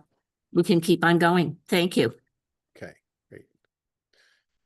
Okay. So we're just continuing. We have another 24 minutes. I'm going to talk about a few ideas. I actually have given this talk of just this part of the talk of just some tools that are really good to know about that you may already know about. Um, that an accountant could pull out or at least know how to think about it. So, Gallup, who is the world's biggest pollster, years ago came out with something called the 12 Questions That Matter, which was followed up by getting it done by breaking all the rules. But basically, on hundreds and hundreds of thousands of interviews of what are considered great leaders in companies, they come up with these are the 12 things that really matter, starting with the most basic on the bottom and building up to the top of somebody who has a great manager will answer positively. I know it's expected of me.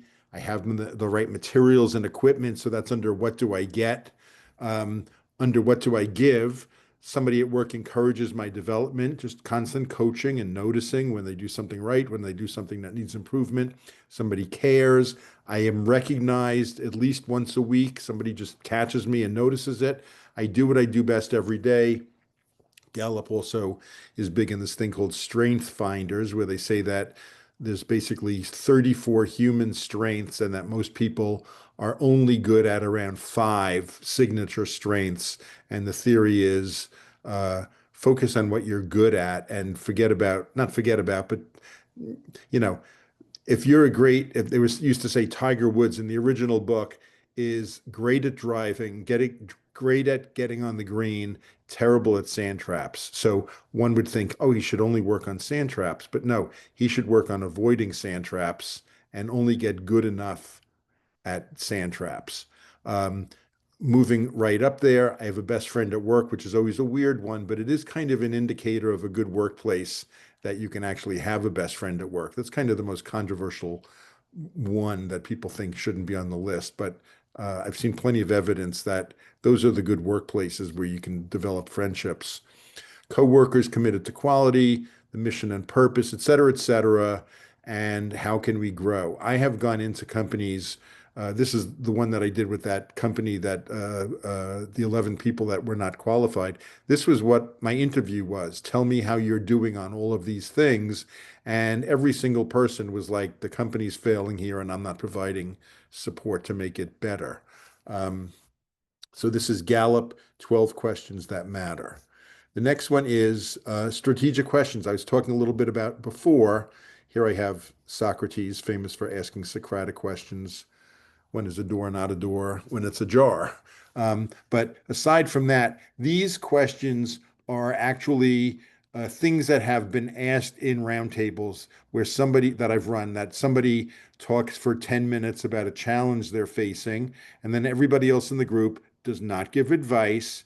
They ask clarifying questions. What did you mean when you said this or that? And then when the clarifying questions are answered, I used to teach people what is a strategic question, but now I say after a while of clarifying questions, the questions become more like strategic questions. So if you just look at these, they're open-ended. They invite kind of deeper digging and thought. How has change happened here before? How do we get paid for that? If somebody's talking about, I, I'm a genius at this thing and it helps me make a million little pieces that I have to compete on price in China.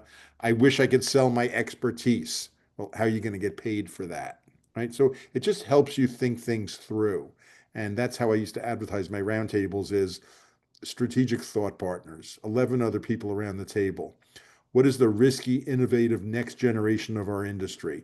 So, you look at this company, Channing Beat was very successful for years, putting out these booklets on how to floss that you'd find in the dentist office and all kinds of stuff like that. And they even, the senior leader made the son the president. He said, I'm the ambassador to the future. I'm going to see what's happening in the world of print and publications, and they completely missed the internet. And now it's kind of rock concert and brewery venue in Deerfield. So, it's really good to ask these, if our business doubled, how would we handle it? Like these are important questions, and these are not questions that you should just take and ask. All of these questions came out of in response to an actual person talking for 10 minutes about what their challenge is. So again, I hope that Joe will just send this to anybody that wants it, or maybe just everybody that's on the call. But you can look at each of these pages and figure it out and ask me if it doesn't make sense. But I really try to make all these slides make sense to somebody who's just looking at them. This is another idea that is very good, that an accountant could find the opportunity to coach somebody in a family business, the ladder of inference. And all this is that at the very bottom, I observe external data and occurrences. So at the very bottom, you are seeing what's happening as if you're a video camera, without judgments, without a brain, without interpreting. And as you work your way up, I observe things, and then I select and filter them, and I make observations about them, and I start to, uh, you know, say this means that, and I draw conclusions. So, one of the examples is, um, I observe external data and occurrences. That person comes to work late 3 times a week on average, right? Then the next thing is you say is, gee, that person is later than the other people, and I just noticed that they are Afghan, right? I make assumptions. You know what? I think I can see why Afghan people are late all the time. They come from a society that doesn't need so much accuracy. Yeah, Afghan people are late people. And then you refine your beliefs around the world. I take actions. Don't hire Afghan. I'm not, I've told this with other nationalities, but what I say in these difficult discussions that I have in my life with my wife or whoever is, let's stay low on the ladder of inference. So it's just good to have these kinds of theories. There's a guy that taught in Yale for years. He's a family business guru, Yvonne Landsberg, and he would always start his talk is, there's nothing as practical as a good theory. This is a theory that you can explain to somebody that, if somebody is doing something that is high on the ladder of inference, you can talk about what is high on the ladder of inference, what is low on the ladder of inference. Another famous theory that is super useful is called 5 Whys. This was developed by Toyota early in the 20th century.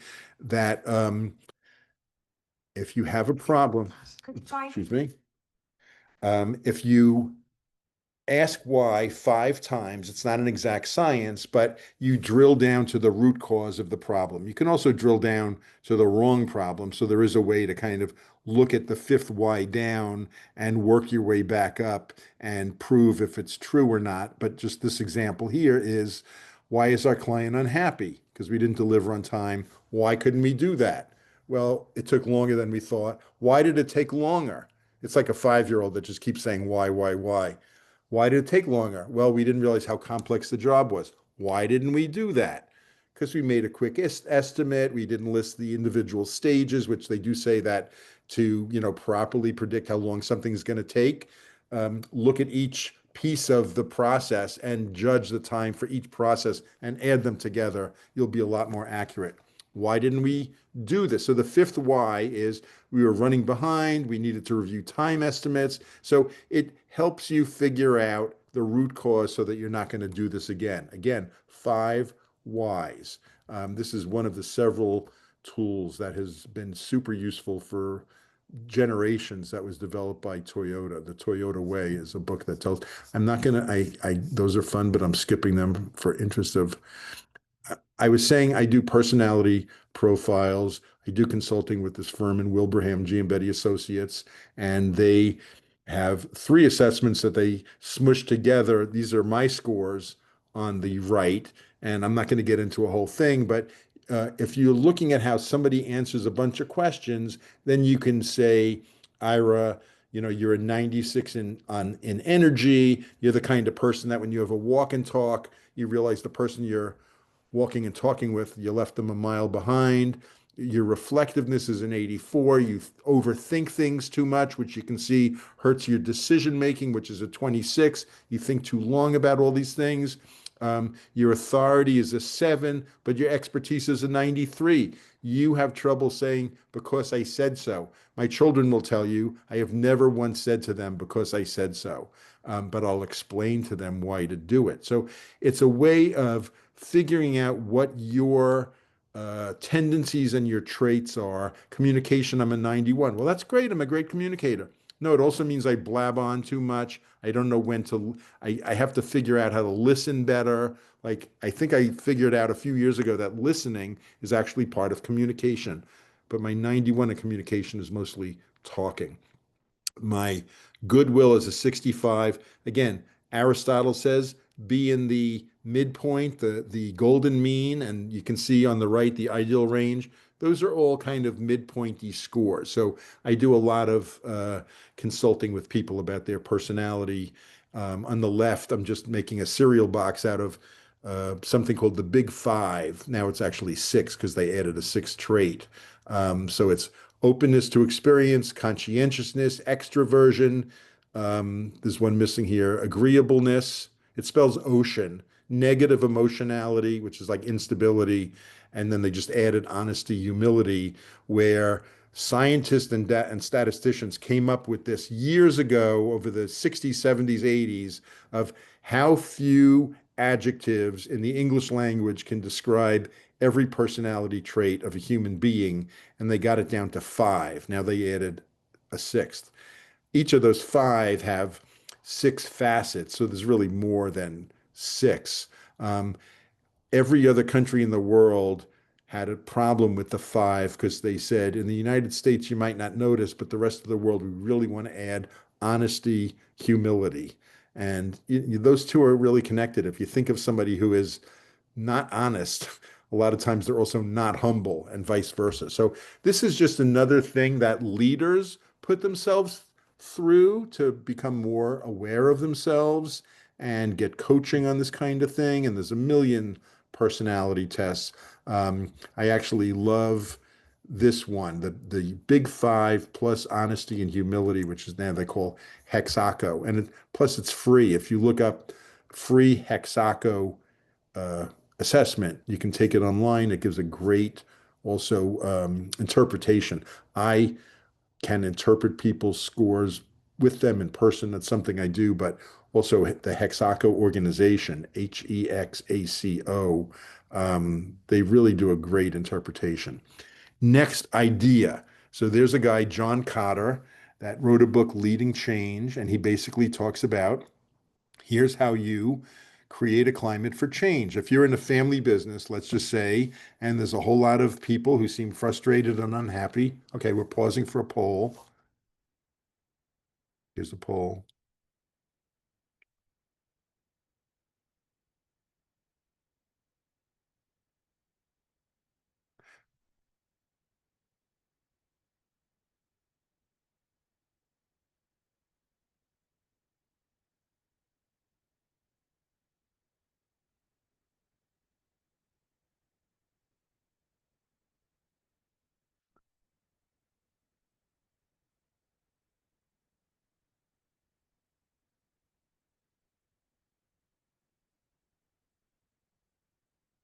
Right. So I'm Jewish, and there's a Boston lawyer slash family business consultant who's Jewish, and he just thought that I would think this is funny. So most of the trivia contest I wrote, but he made this one up, and there's no right answer. Um, but let's just say for the purpose of your continuing ed, you all got it right. Number one.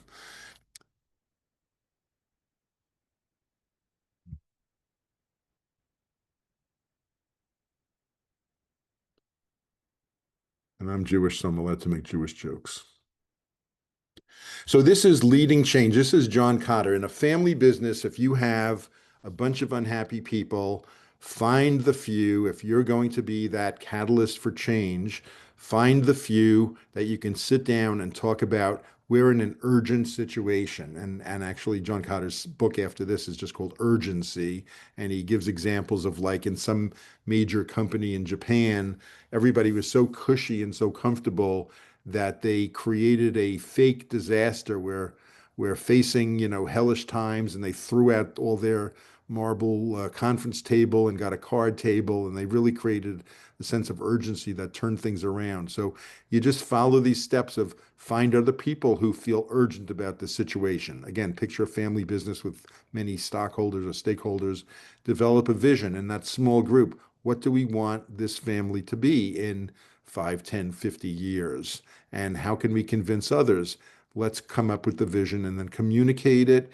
Then, you can have a family business retreat. You can form a family council and do a few things, get quick wins of like a quick win could be, um, you know, get the next generation interested by having some cousins collaborate on philanthropy, or just go through a an exploration of all of your friendly competitors and come back with a report or something like that. Leverage wins. So this is just another idea of how, if somebody says, I really need things to be different in this company, here's an idea from the expert. Read this book, have a book discussion group.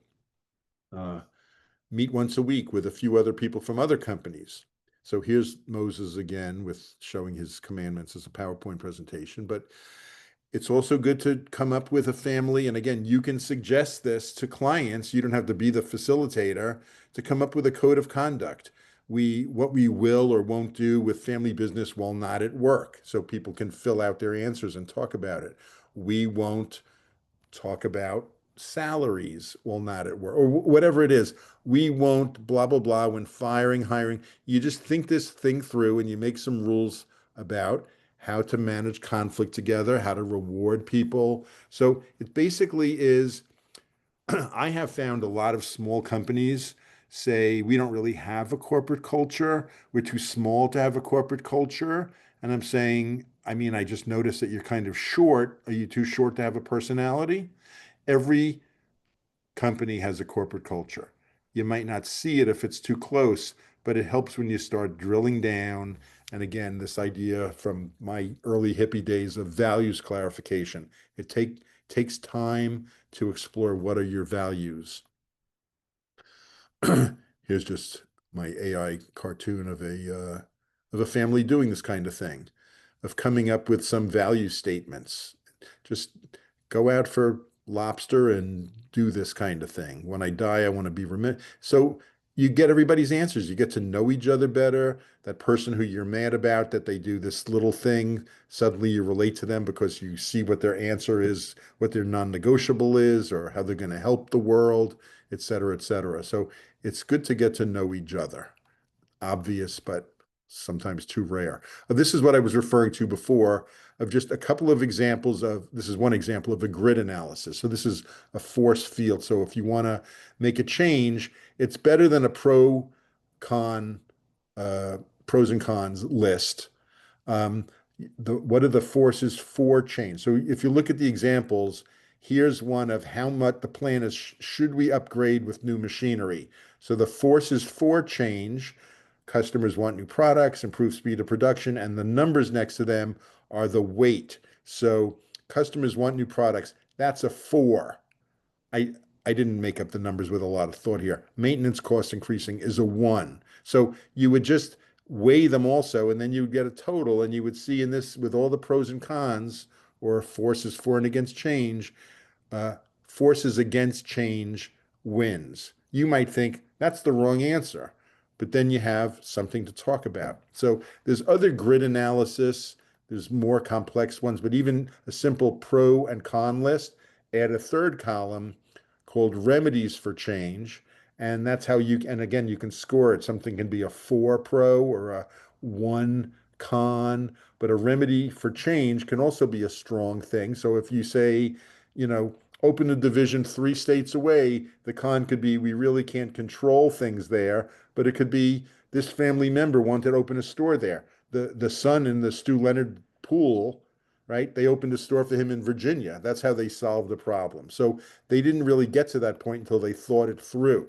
Here's another one that's a little bit more complex of what kind of car. So if you look up grid analysis or you look at these slides, if you look at it, this is how they figured out what kind of car to buy that will fit a surfboard.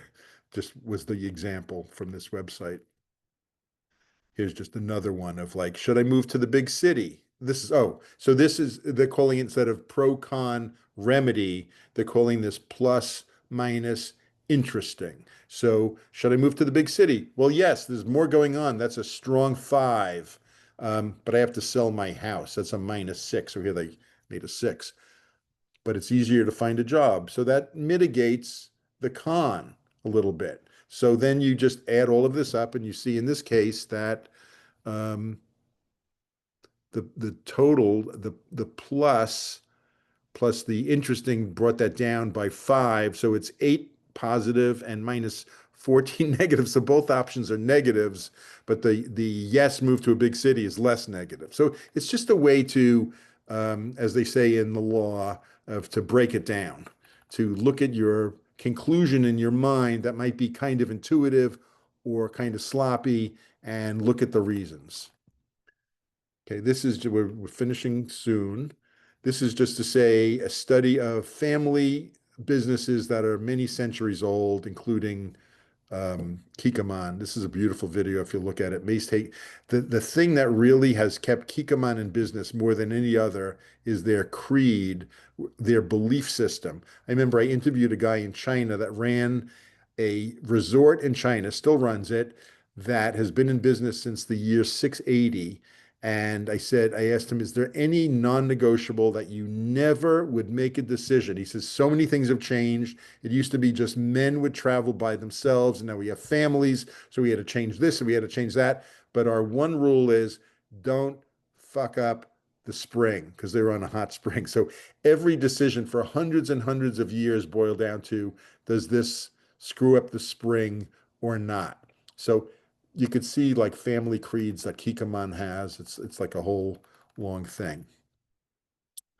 Okay, I'm just going to cover a couple more slides here. So this is just to say there's a lot of things that come up in family business, including before you let your child join the business, make them go get 3 to 5 years of outside experience. That is unproven. The only three things that are proven to work are these three, and everything else seems to be not consequential.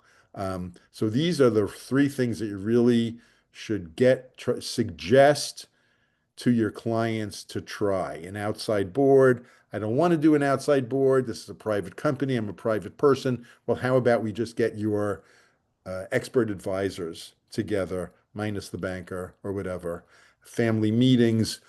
I can talk more about any of this stuff. Family councils, which is even a step more formal, where you have, you know, people as young as, early teens in those meetings, talking about what it means that our family owns a business, not having secrets, that we talk about our history and our tradition, and we bring in guest speakers from other family businesses. And so this is excellent. Most people in family businesses that have never done this think it's too sophisticated, too complicated, too scary. But when I have done them with people, it always feels good, even in families that don't communicate well, because you're really talking about things that you should be talking about and stopping from avoiding them. And this is just to say that as far as marriage goes, you're married to your business partner, even if it's not your spouse. But John Gottman is famous for this. That's John Gottman videotaping a fighting couple, and he can tell if they're going to ever have a third anniversary. They're all engaged couples that he makes them fight, and you can just see what helps is 5 compliments to each criticism, and you can just look at this kind of stuff and make sure that you're not falling prey to what he calls the 4 horsemen of the apocalypse of being contemptuous and insulting and defensive and stonewalling. And I should mention that he's on wife 6. So I don't know that he understands this stuff that well.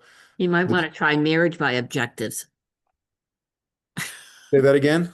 He might want to try marriage by objectives. Yes. Yeah, definitely. Definitely. I met his first wife accidentally, and I said, how can you be wife 1 of 6? He only had 5 wives, according to the book.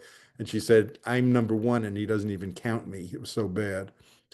So again, outside boards, also very scary. Important to have a mix of family and not family. So here's 3 people with the company shirt family, 2 outsiders. Um, Oh, here's another poll, and we're almost done. So,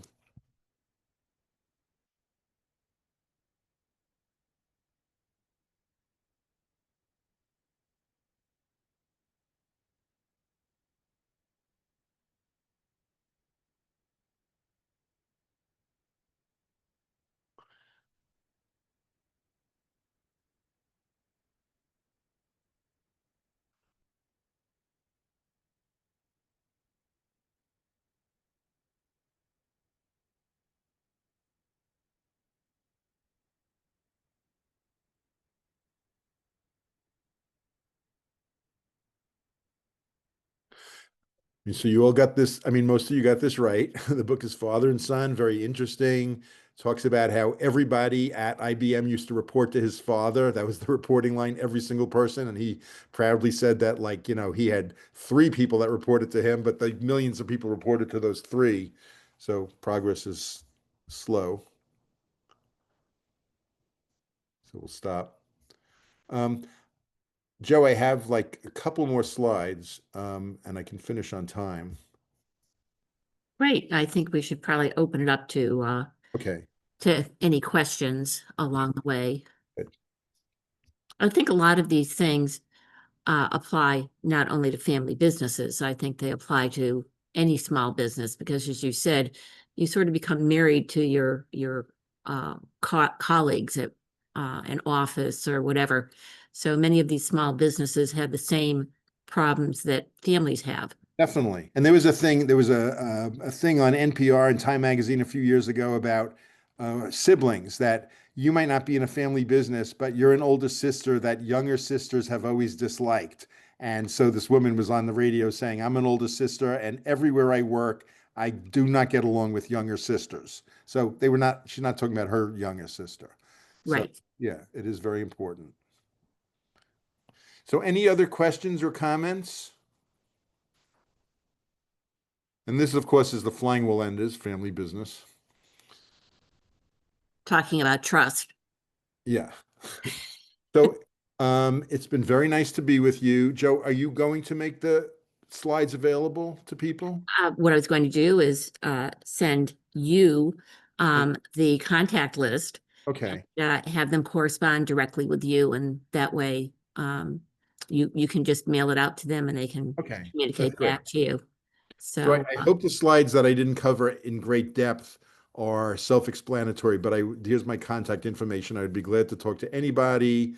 I don't start the clock until I have conversations with a couple of the people in the family business. So this would not, cost you anything to call me up and just talk more or whatever. So and I know there's a few people here that are in family businesses. You have a question from your experience. What have you seen as a successful percentage of second generation of the family business? Well, so again, the official statistic that's been in every commercial is two-thirds of family businesses fail into the second generation. Most businesses, family or not, don't last 24 years. But I think in Western Mass, there are a ton of second generation businesses where if the founder is open-minded and can trust their kids a little bit, the kids do really well. And a lot of times they're more efficient in many areas. I think there's been a very high rate. There's also the more successful the local companies are, the more likely they are to sell. I would just point at like Happy Tools turned into Happy Technologies, sold for a ton of money, and the two brothers, Doug and Eric, third generation. Doug was like, "Well, that's it for me. I'm retired," and Eric was like, "I'm going to buy these two companies in Greenfield and start all over again." So, you never know. Sometimes the death of one or the successful sale of one is the beginning of another. Eric, Ira, have you found that a lot of the problems are when in-laws get involved with a family business? It's one of the big problems. I mean, typically it would be like two children would get married and one would marry somebody that grew up wealthy and the other one would grow up thrifty.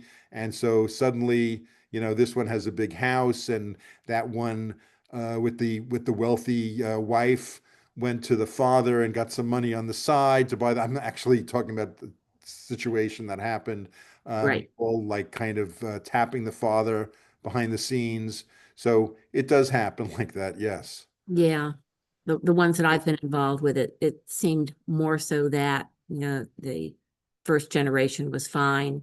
Second generation, the children got married and they were just not compatible. So I think if the in-laws had not been participatory in the business, it would have survived.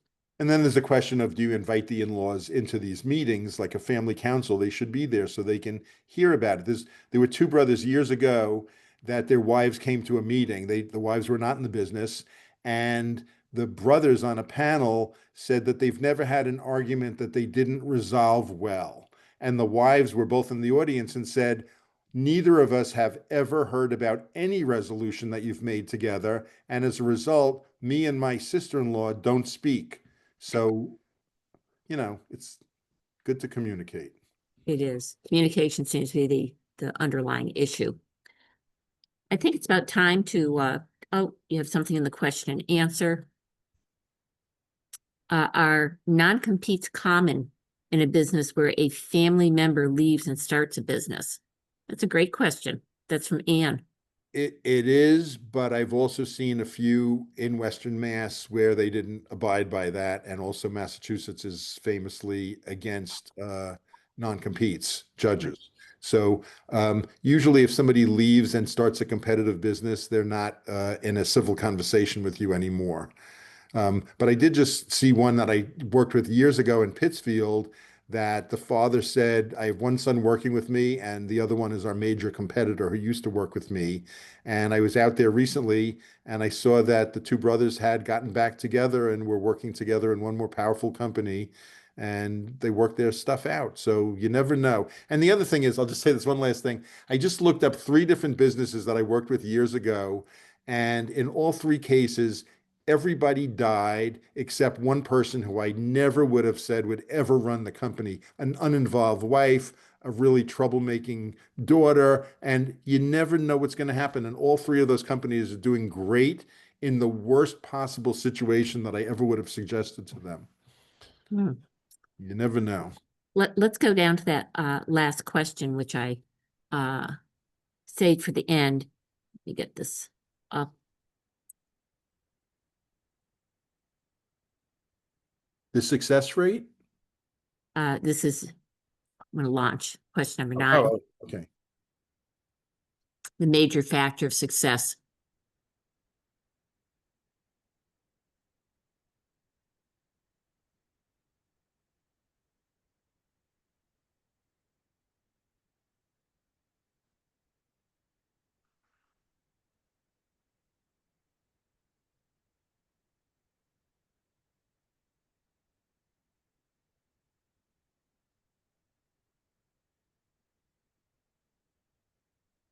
So the answer is C. This was a study done by the Hay Group, sponsored by the State Department, and they looked at 22 cultures and they said fire in the belly is the main reason why the next generation is going to succeed. And there's only two ways to get fire in the belly. One is you're born that way, well, three. The other one is some meds, and the other one is entrepreneurial education. And the reason for this was kind of underhanded was they started doing entrepreneurship classes in Europe because entrepreneurs are more likely to overthrow an authoritarian government. When they started doing those courses, Lech Walesa was their first pupil. So that was all to raise the fire in the belly in a non-medicine, you're born that way.